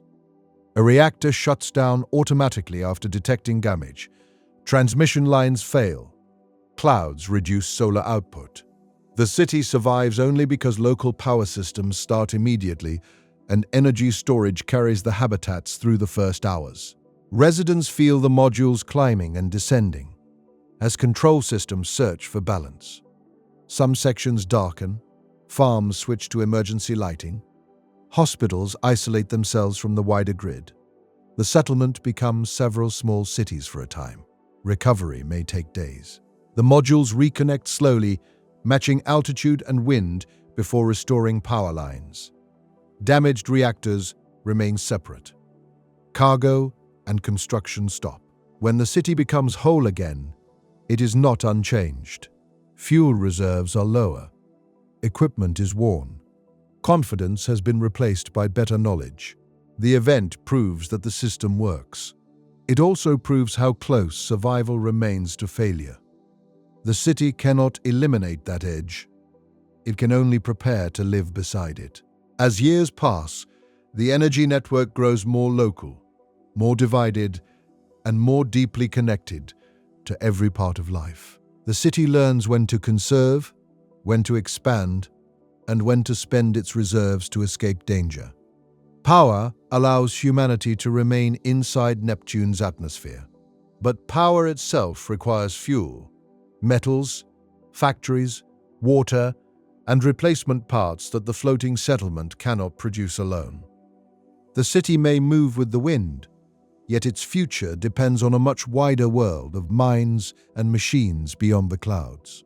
And as the floating settlement learns to turn energy into altitude, heat, food, and time, its survival begins reaching outward toward Triton, Neptune's moons, and the raw materials needed to keep the city alive for generations. The city cannot build itself from Neptune's atmosphere alone. The clouds contain enormous amounts of gas, but gas does not become a pressure hull, a reactor vessel, a cable, or a bearing without industry. A floating settlement needs metals, ceramics, glass, water, shielding, electronics, and thousands of replacement parts. Most of those materials are easier to obtain somewhere with ground. Triton becomes the natural center of this wider system. It is Neptune's largest moon, a cold world moving around the planet in a direction opposite to most large moons. Its surface is covered with frozen material, including nitrogen ice and water ice. And beneath that surface may lie more complex layers that have never been touched by human machinery. The environment is severe. Sunlight is weak. Temperatures are far below anything comfortable for people or most ordinary equipment. The thin atmosphere offers little protection. Yet Triton provides something the floating city can never offer: a place where a machine can stand still. Reactors can be anchored into the surface. Storage tanks can remain in one location. Mines can cut into ice and rock without drifting through violent wind. For a civilization trying to live above Neptune, this simple stability becomes valuable. The first Triton base would probably begin as a robotic site. Machines would land before people and test the surface, search for useful deposits, and prepare flat areas for power systems and storage. The base would not look like a city. It would look like a collection of sealed industrial modules, surrounded by tracks, drills, pipes, and towers under a black sky. Neptune would hang above the horizon, enormous compared with the moon seen from Earth. Its blue disk would dominate the view, reminding every worker that the real settlement was moving somewhere inside those clouds. The work on Triton would be slow because cold affects almost everything. Lubricants thicken, materials become brittle, batteries lose performance, seals contract. A machine designed for ordinary vacuum can still fail when every moving part remains exposed to extreme cold for years. Equipment would need heaters simply to remain usable. Waste heat from reactors, dangerous inside a floating city, becomes one of the most useful resources on the moon. Warm industrial sections could protect machinery, melt ice, and keep living spaces habitable. Heat would be captured rather than discarded. Mining would begin with ice, because ice supports almost every other part of the settlement. Water can be purified for drinking. And agriculture. It can be separated into hydrogen and oxygen. Oxygen supports people and industry. Hydrogen can become fuel, chemical feedstock, or part of lifting systems used inside Neptune's atmosphere. Water can also become radiation shielding. A tank of ice placed around a habitat protects people while waiting to be used. This makes Triton's frozen surface more than scenery. It becomes stored life. Extracting that ice would still require heavy equipment. Drills and heated tools would break into the frozen ground. Collected material would be moved into sealed processing plants, where gases and contaminants could be removed. Nothing would be wasted. Dust from excavation could become shielding. Rock fragments could be sorted for metals and useful minerals. Even waste heat could keep nearby systems alive. The base would develop around closed cycles similar to those inside the floating city, but with one important difference. Triton can expand outward. New factories can be placed beside old ones. Storage areas can grow across the surface.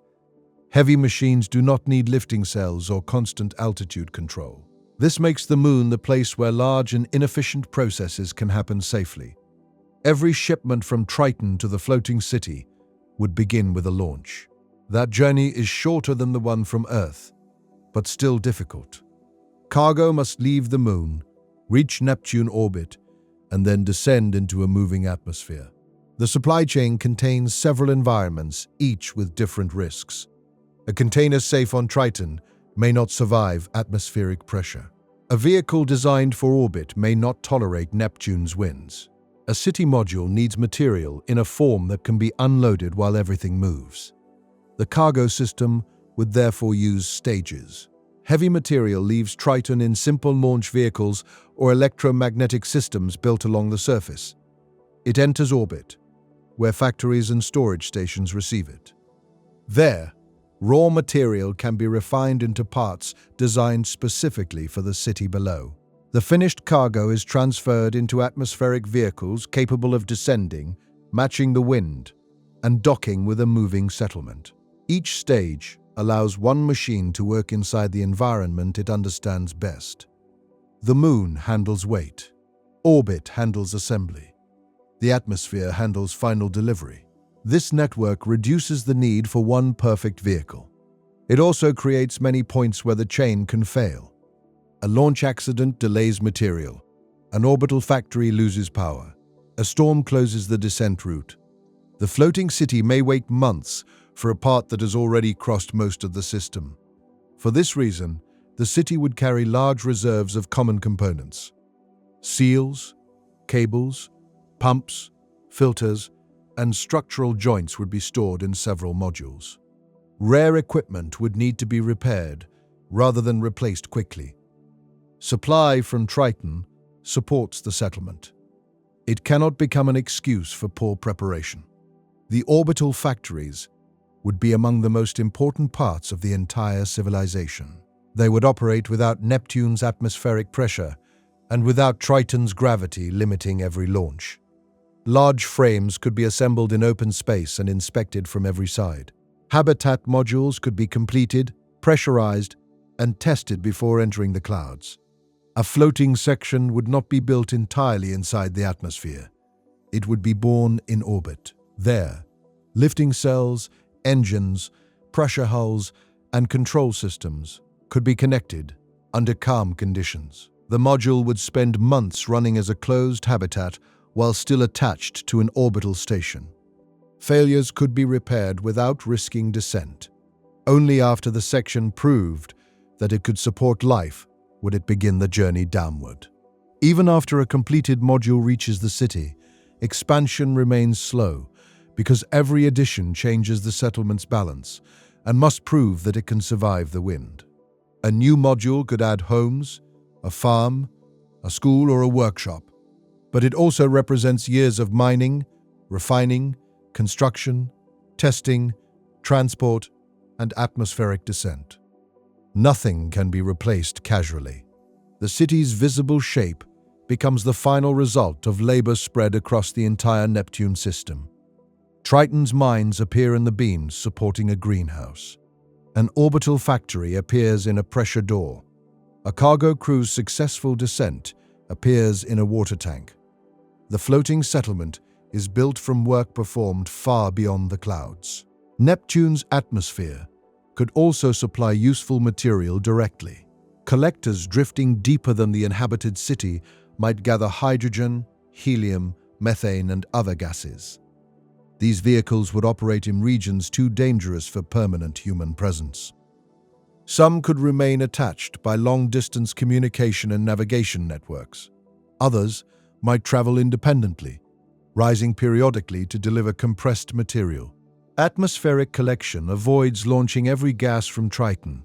It also uses the planet itself without requiring descent into its deepest layers. The collectors would still face the same winds and pressure changes as the city, often under worse conditions. Many would be treated as replaceable machines. If one lost control, it would fall beyond recovery. The data and material it returned before failure might still make the mission worthwhile. This introduces a harsh economic calculation. Some machines would be built with the expectation that Neptune would eventually take them. Their value would be measured by how much they collected before descending too far. Human habitats could never accept that standard. The wider industrial system can. Robotic loss becomes part of the cost of living there. The atmosphere might provide fuel and chemical material, while Triton provides water, ice, and solids. Smaller moons could supply other minerals or serve as relay stations. No single location contains everything. The civilization survives by connecting environments that are individually incomplete. This is very different from building a colony on a planet with accessible land, water, atmosphere, and sunlight in one place. At Neptune, the pieces of survival are separated by space and weather. Food grows inside the floating city. Ice comes from Triton. Manufacturing happens in orbit. Gases come from the atmosphere. Energy is produced across several stations. Human life exists only because the system keeps moving material between them. The settlement therefore depends on transportation as deeply as it depends on air. As the network grows, the Neptune system begins to look less like one colony and more like a chain of connected worlds. Triton provides foundations. Orbit provides construction. The atmosphere provides a place for the floating city and access to gases. Smaller moons provide stations, material, and navigation points.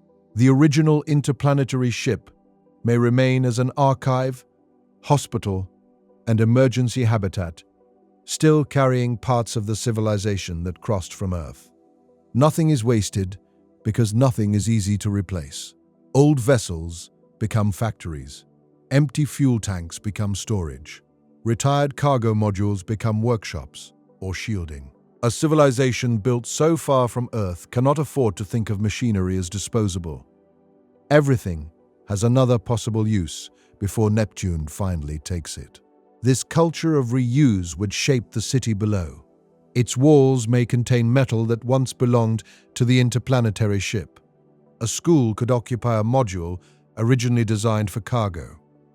A water tank may have crossed from Triton several times before becoming permanent shielding around a habitat. The settlement would carry its own history physically. Every repair and conversion leaves another layer. As the network matures, the floating city becomes less dependent on material brought from Earth. Local mines produce metal. Local ice becomes water and fuel. Orbital factories build new sections using designs created at Neptune. The first settlers may still recognize Earth technology everywhere around them. Their descendants will live inside machines that have never been near Earth. This is the true point at which the colony becomes permanent. Not when the first habitat enters the clouds. Not when the first child is born. When the system can rebuild the machines that keep everyone alive.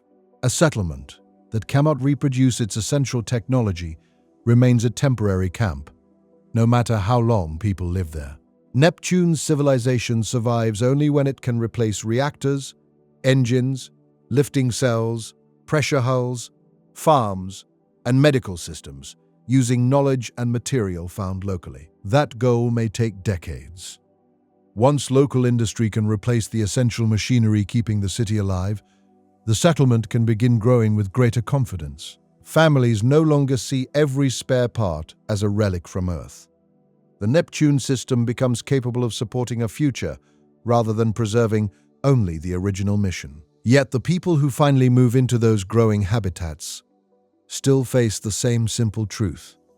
Their homes are suspended inside a planet. Every meal, room, school, and garden depends on a network extending through clouds, orbit, and frozen moons. The industrial system makes life possible, it does not make life ordinary.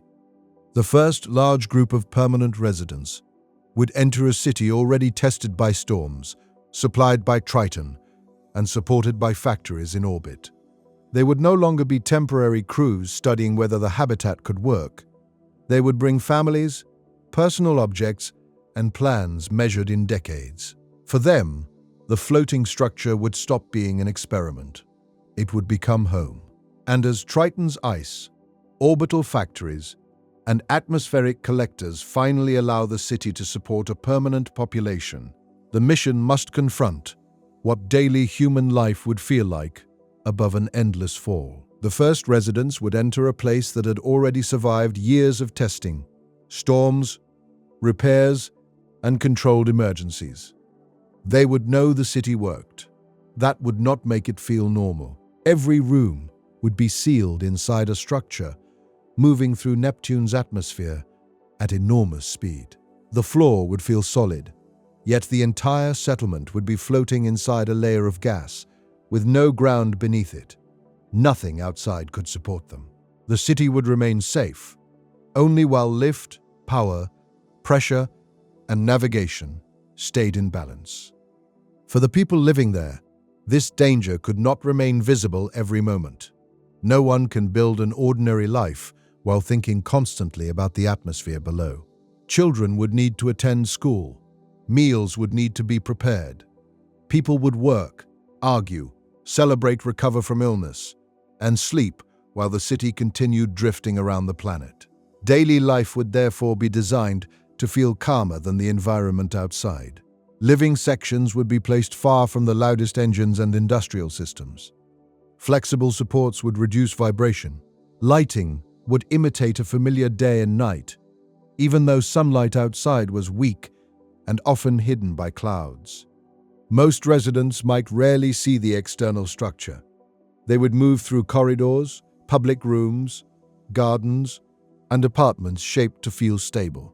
The city would hide its constant motion as carefully as it controlled its air. Yet the motion could never disappear completely. A slow tilt might pass through the floor during an altitude correction. Flexible joints could produce distant sounds as modules moved against one another. Engines might increase output before a storm. Residents would learn which sensations were ordinary. A gentle vibration might mean cargo had docked. A low, repeated sound could signal that the city was climbing into another atmospheric layer. Silence from a machine that normally ran all day might cause more concern than noise. People born there would recognize the settlement through sound in the same way people on Earth recognize rain, traffic, or wind against a window. The city would have its own weather indoors. Airflow could change when pressure systems adjusted. Humidity might rise near farms. A corridor could become cooler when power was redirected toward lift and navigation. Residents would understand the condition of the wider settlement through small changes inside their homes. This knowledge would become instinctive. The first generation, raised on Earth or aboard the interplanetary ship, might compare everything with places they remembered. They would miss natural sunlight, open air, and the feeling of standing somewhere that did not depend on engines. They might dream about landscapes larger than the city itself. Their children would inherit those memories without sharing them. A child born above Neptune would never have walked beneath an open sky. The idea of weather touching the body directly might seem dangerous rather than freeing. Rain would be something shown in recordings. Wind would be a force outside reinforced walls. A horizon would not be a line across land or ocean, but a curve of blue clouds moving beneath the city. The design of homes would reflect the same caution. Furniture would remain fixed or secured because the floor could tilt slightly during movement. Storage would close automatically. Windows would be small, thick, and placed where structural stress remained low. Some habitats might avoid windows entirely. Others would create protected observation rooms where residents could see the atmosphere around them. The view would be beautiful and difficult to understand. Clouds might stretch in every direction, with no visible surface below. Bright layers could move over darker regions. Distant storms might appear as enormous shapes inside the blue. The city could pass through sunlight filtered by methane clouds, giving the outside world a cold, muted color. At other times, thick haze might remove every distant feature. Looking downward would reveal no ground, only deeper atmosphere fading into darkness. For some people, the view would be calming. For others, it would be unbearable. The knowledge that nothing solid existed beneath the city could create a fear unlike the fear of heights on Earth. A person standing on a mountain knows there is ground below, even if it is far away. Above Neptune, the fall has no safe ending. A failed module would not strike a surface and remain there. It would descend through increasing pressure and heat until the structure disappeared. This fact would influence architecture and psychology even when no emergency occurred. Some residents might avoid observation rooms. Others could spend hours watching the clouds drawn to the scale of the planet. Children raised there might feel less fear because the atmosphere had always been beneath them. They would not think of the city as hanging above danger. They would think of danger as the normal environment outside every wall. The same adaptation has happened throughout human history. People have lived beside oceans, volcanoes, deserts, and ice fields because those environments became familiar. Neptune would demand a more extreme version of that adjustment. The city could not remove the danger. It could make the danger understandable. Education would begin with the systems that keep the settlement alive. Children would learn why pressure changes with depth, why power reserves matter, and why different modules sometimes separate during storms. Emergency drills would begin early. They would practice closing pressure doors, using breathing equipment, and moving toward protected areas. The goal would not be to frighten them. It would be to make correct action automatic. A child should know how to respond before fear has time to slow them down. This training would become part of culture rather than something reserved for engineers. Everyone would understand the basic condition of the city. People working in art, education, medicine, food production, or administration would still know how to isolate a damaged section and read the most important safety displays. On Neptune, the difference between a resident and a crew member would remain small. The city itself is a vehicle. Everyone living inside it is traveling. Work would follow the needs of a moving habitat. Maintenance would employ a large part of the population. Engines, lifting cells, pressure hulls, cables, farms, and air systems would require constant inspection. Some jobs would take place inside protected workshops. Others would require people to move outside the pressure hull, in suits, or small service vehicles. External work would be among the most dangerous tasks in the city. A maintenance worker outside the habitat would not simply risk falling away. The surrounding atmosphere is moving at extraordinary speed. A broken safety line could carry a person far from the module almost instantly. Suits would need propulsion and automatic return systems. Robotic machines would perform most routine work, but some repairs would still require human judgment. A worker might enter a narrow space between lifting structures while the city continued moving through the wind. The planet would never stop for maintenance. Even a simple repair would happen during flight. Daily life would also require careful planning for the population itself. The city cannot grow without limit, because every person adds permanent demand for food, water, living space, medical care, and energy. A stable population needs enough children to replace older generations and preserve skills. Too little growth creates an aging society. Too much reduces the safety margin. Decisions about population would reach deeply into private life. The city would need rules, support, and long-term planning without treating people as numbers in an engineering system. No solution would feel completely fair. Yet avoiding the question would not remove it. The settlement has a carrying capacity, even if that capacity changes as new modules arrive. People would understand that the city's size is connected to lift and power as directly as cargo is. A growing population could support more work, knowledge, and industry. It also makes every evacuation harder. The city must expand before it fills, not after. This would require planning measured in decades. A new school may be needed years before the children arrive. Additional farms must be operating before the population depends on them. Housing must descend from orbit before existing habitats become crowded. The city cannot respond quickly to growth because construction occurs across Triton, orbit, and atmosphere. Every social decision creates an engineering schedule. Time would feel different in this environment. A storm may last days. A new module may take years. A child born during one expansion could become an adult before the next major section arrives.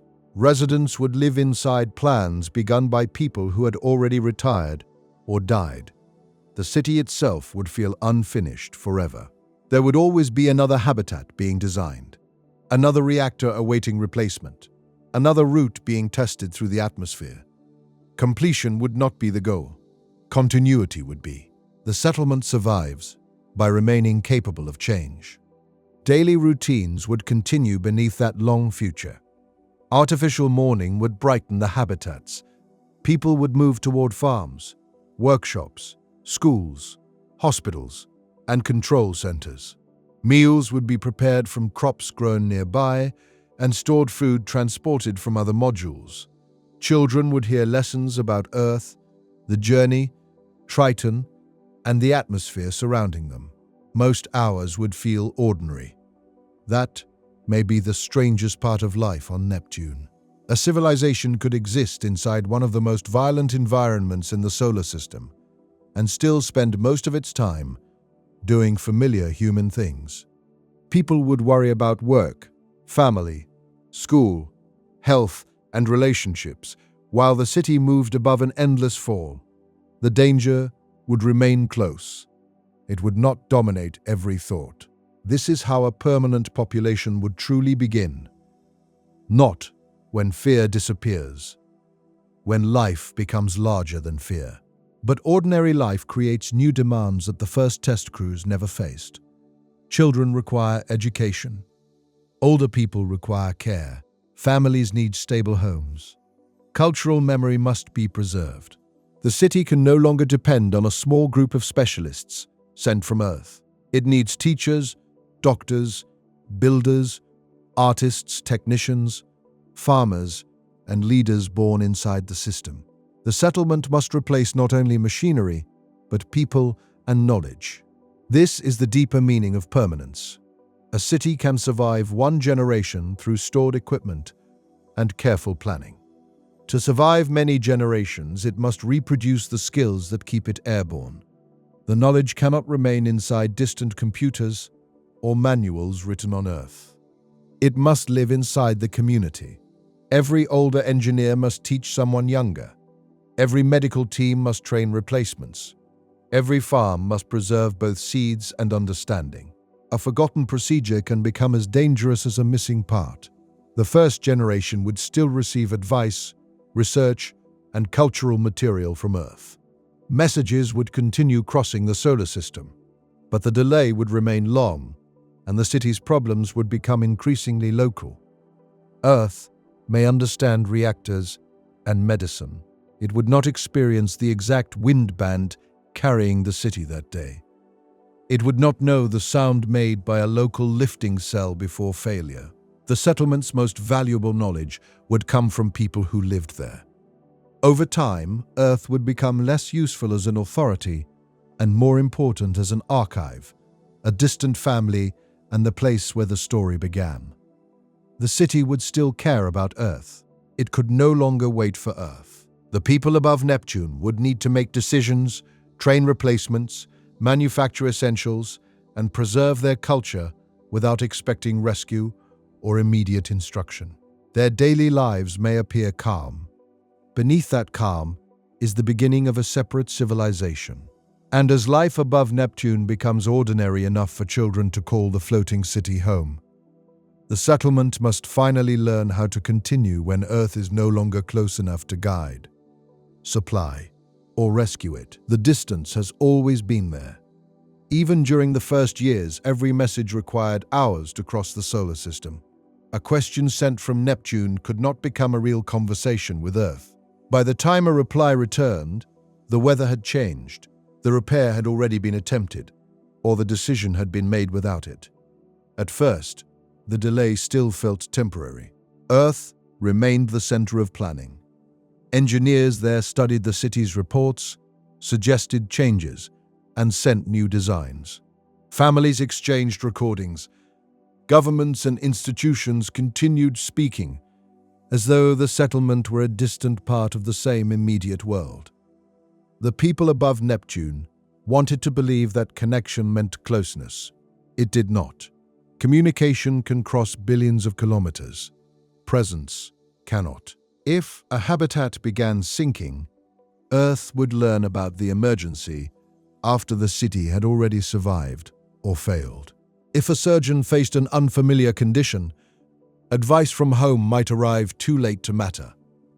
If a reactor lost output during a storm, no outside team could bring another one before the crisis ended. The settlement could receive knowledge. It could not receive rescue. This difference would shape every generation. The first residents might still think of Earth as home because they remembered standing there. They knew the weight of natural gravity, the sound of uncontrolled rain, and the scale of cities spread across real ground. Their children would know Earth through recordings and family stories. Their grandchildren might understand it mainly as the place from which humanity once departed. The planet would remain emotionally important while becoming less useful to daily life. A school lesson from Earth could still explain physics or medicine. It could not describe the exact behavior of a lifting cell after 30 years inside Neptune's atmosphere. A factory near Earth could design an advanced replacement part. It could not deliver that part before an aging local system reached the end of its life. The city would gradually discover that imported knowledge and local knowledge were becoming different things. Earth understood general principles. Neptune understood the machines actually keeping the settlement alive. Local engineers would notice patterns no laboratory near Earth could reproduce. They would learn how certain materials changed after decades of pressure, cold, vibration, and methane exposure. They would know which sounds appeared before a joint weakened. They would recognize which cloud patterns usually came before a dangerous wind shift. Their experience would not be theoretical. It would be survival recorded in memory, repairs, and changed designs. The city could not allow that knowledge to remain inside a few specialists. Every essential skill would need to pass forward. Older engineers would train apprentices long before retirement. Doctors would preserve case histories unique to life inside the floating settlement. Agricultural teams would record which crops adapted best to local gravity, lighting, and closed nutrient cycles. The colony's archives would grow beside the archives brought from Earth. At first, the difference between them might seem small. Later, the local records would become more important. A manual written before launch describes what a system was designed to do. A Neptune maintenance archive describes what it actually did after 50 years. The settlement survives by trusting reality over intention. This principle would spread beyond engineering. Rules written on Earth might no longer fit a civilization divided between the clouds, orbit, and Triton. Emergency authority designed for a short mission could become dangerous if used permanently. Population plans might need revision. Property, work, education, and movement between settlements would develop around conditions no government on Earth had experienced. The city would still listen to Earth. It could not be governed from Earth. A command, sent across the solar system, belongs to the situation that existed hours earlier. A law written on another planet may ignore the pressure, fuel, and weather shaping life here. Authority would therefore move toward the people living with the consequences. This does not require a dramatic declaration of independence. Distance creates independence slowly. A local council makes one urgent decision without waiting. Engineers change a design because the Earth version is impossible to repair. Doctors approve a treatment using the equipment actually available. Teachers rewrite lessons so children understand the world outside their walls. Each practical choice places another part of the civilization in local hands. Eventually, Earth becomes an advisor rather than a director. The settlement may still share history, language, and culture with the planet behind it. It may still honor agreements and exchange research. But it no longer asks whether it is allowed to survive in the way Neptune requires. The city's economy would also turn inward. During the early years, equipment brought from Earth would remain irreplaceable. Every advanced control system, medical device, and reactor component would carry a hidden deadline. The colony could use it only while it lasted. A permanent civilization begins when those deadlines lose their power. Local factories must produce pressure seals, electronics, pumps, cables, tools, and structural parts. Triton must supply water, metals, and fuel. Orbital stations must build complete modules rather than merely repair old ones.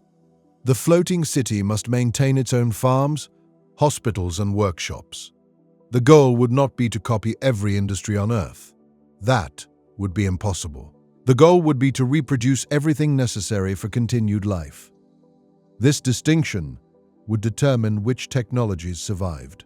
A machine may be extremely advanced, but useless to the colony if its parts require a factory that exists only near Earth. A simpler machine built from local material may become more valuable because the city can understand, repair, and replace it. Efficiency would sometimes be sacrificed for independence.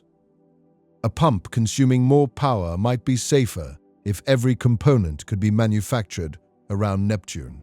A computer with less performance might be trusted more if local technicians could rebuild it.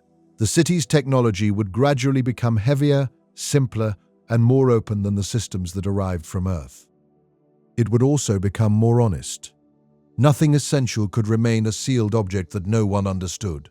The settlement would avoid designs that worked perfectly until one rare part failed. Redundancy would become a form of freedom. When several workshops can produce the same seal, no single factory controls survival. When several habitats can grow food, a crop failure does not become famine. When knowledge exists in many people, the loss of one specialist does not become a countdown. Independence is not the absence of dependence. It is the spreading of dependence until no single break can end everything. This would make the Neptune civilization appear inefficient to someone on Earth. It would carry more spare capacity than normal markets prefer. It would maintain several small factories instead of one highly optimized center. It would store material that might remain unused for decades. But the city lives too far away for perfect efficiency. Unused reserves are not waste. They are time. A pressure hull stored in orbit may wait 20 years before becoming necessary. A reactor kept below full output may appear underused until another module fails. A seed bank may remain sealed for generations before a disease damages the main crops. The settlement would learn to value what has not yet been needed. As local industry and authority move inward, the wider Neptune civilization would also become less centralized. The floating city might remain the largest population center, but Triton controls major material sources. Orbital stations control construction and transport. Each part needs the others.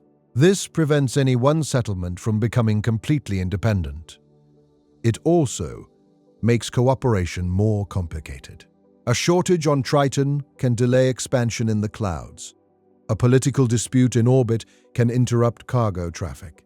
A storm around Neptune can stop the city from receiving material, even when every factory works correctly.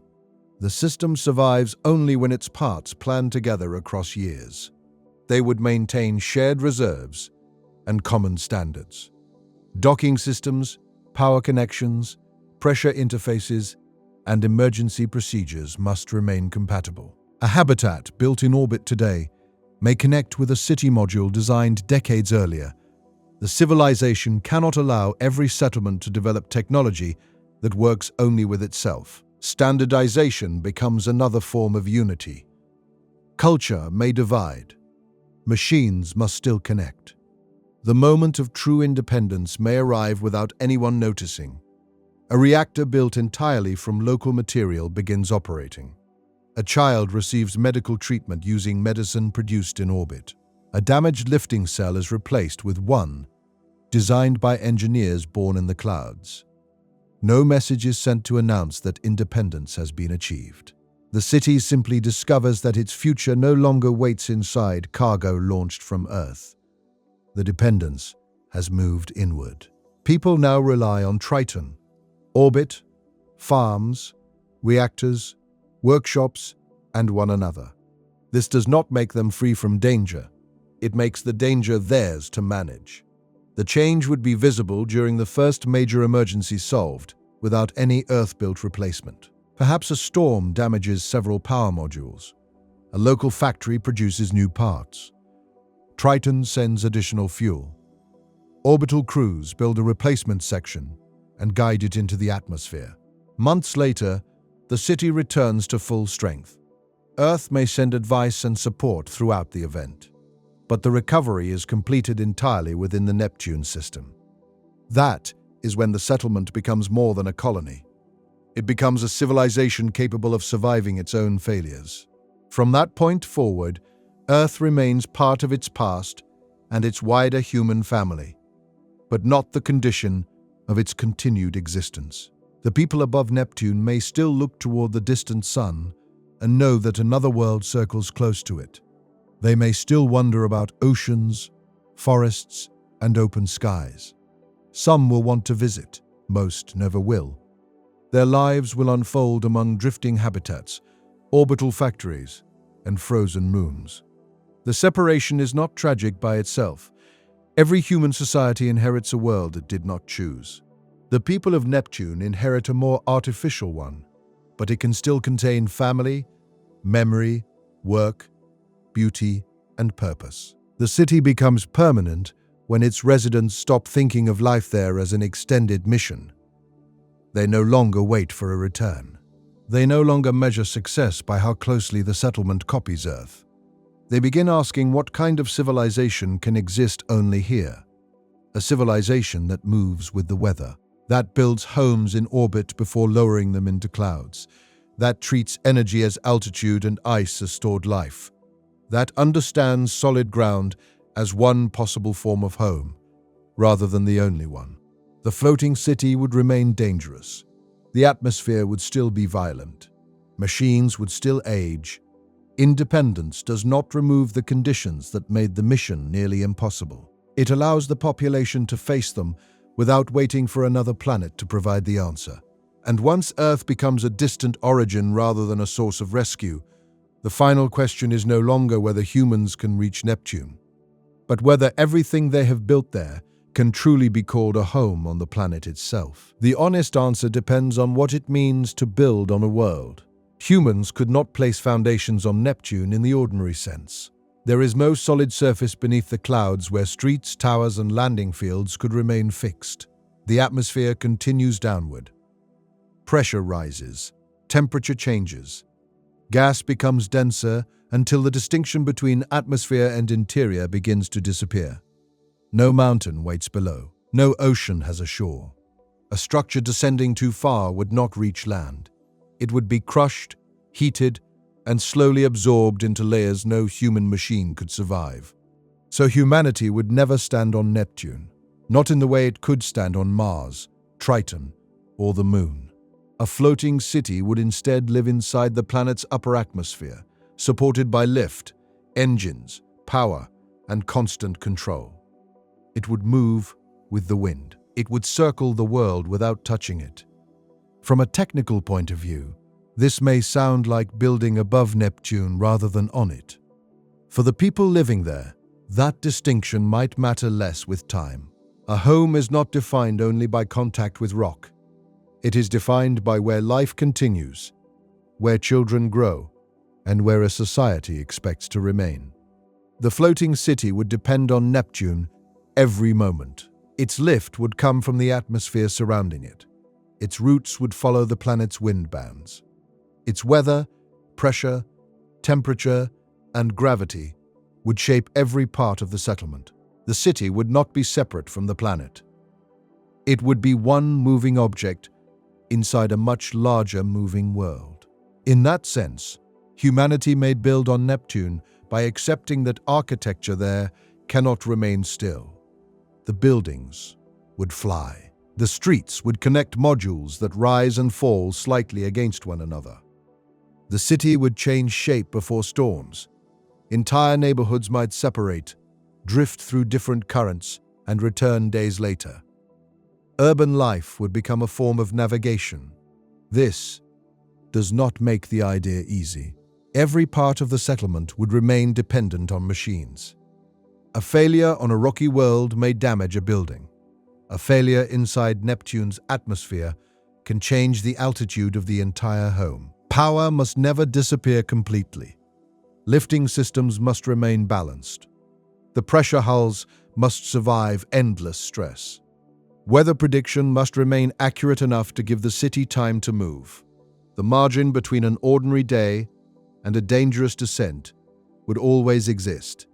No amount of success could remove it.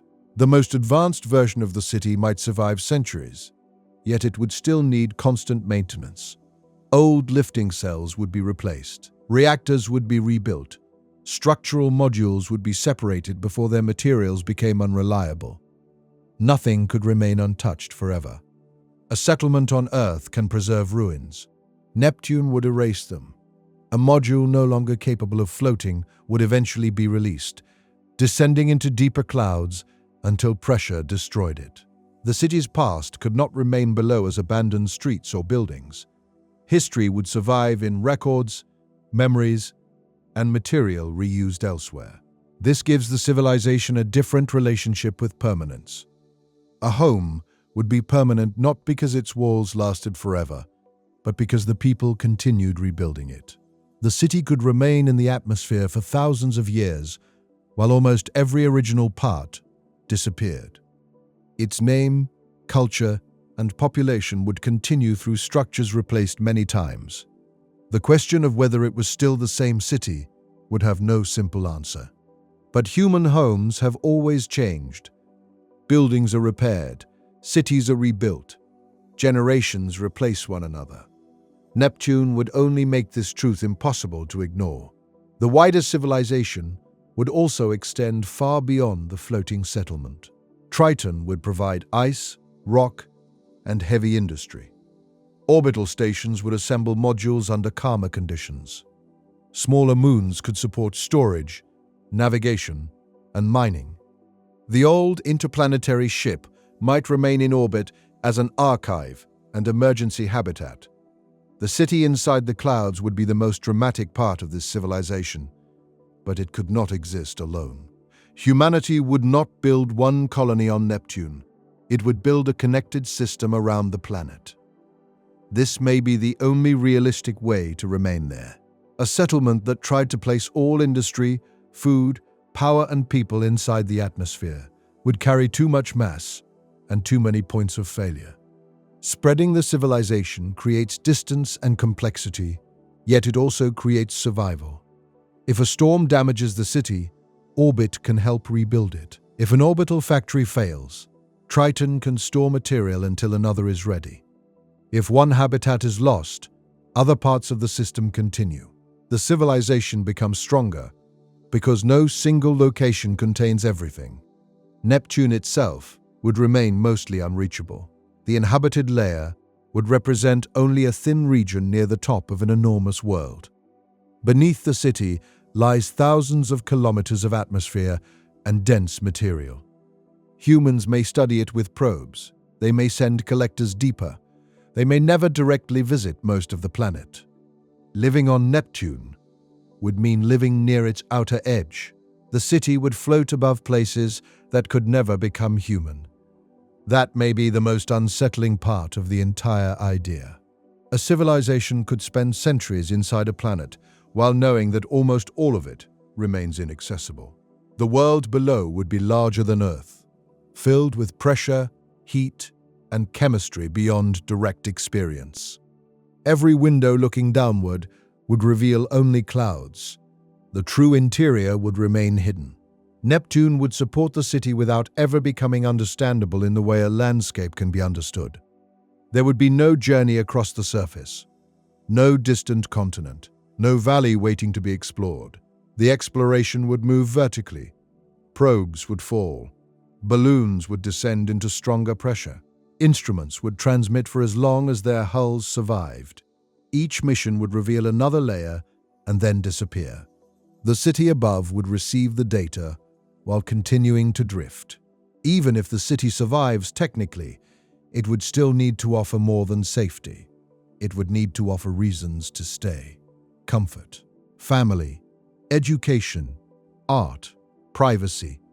A future that feels larger than maintenance schedules. A colony that survives only by demanding sacrifice from every generation may eventually lose the trust of its own population. The settlement becomes truly permanent when living there no longer feels like continuing an emergency. Storms remain dangerous, machines still fail, but most days become ordinary enough for people to plan lives rather than merely protect them. This transition would take longer than the construction itself. A habitat can be built in years. A home may require generations. The first crews would think about whether the city could survive another storm. Later, residents would think about schools, neighborhoods, work, relationships, and what kind of society they wanted to inherit. The danger moves into the background without disappearing. That is how most permanent human settlements have always formed. The people stop seeing themselves only as visitors. A lasting Neptune civilization would therefore be shaped by the same flexible architecture that keeps its habitats airborne. Its greatest strength would not be resistance. It would be adaptation. The city survives wind by moving with it. It survives structural stress by bending.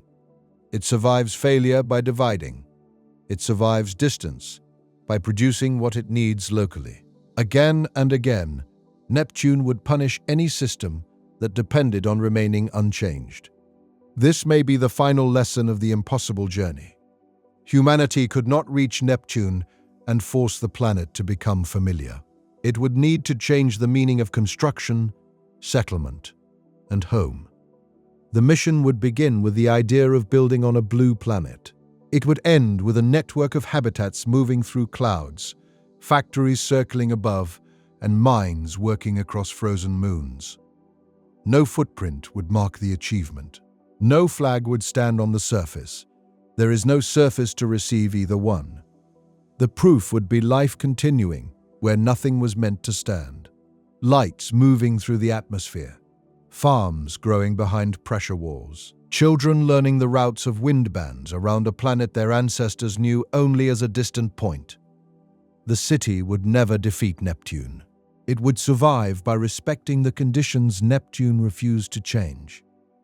That makes the journey less like conquest and more like negotiation.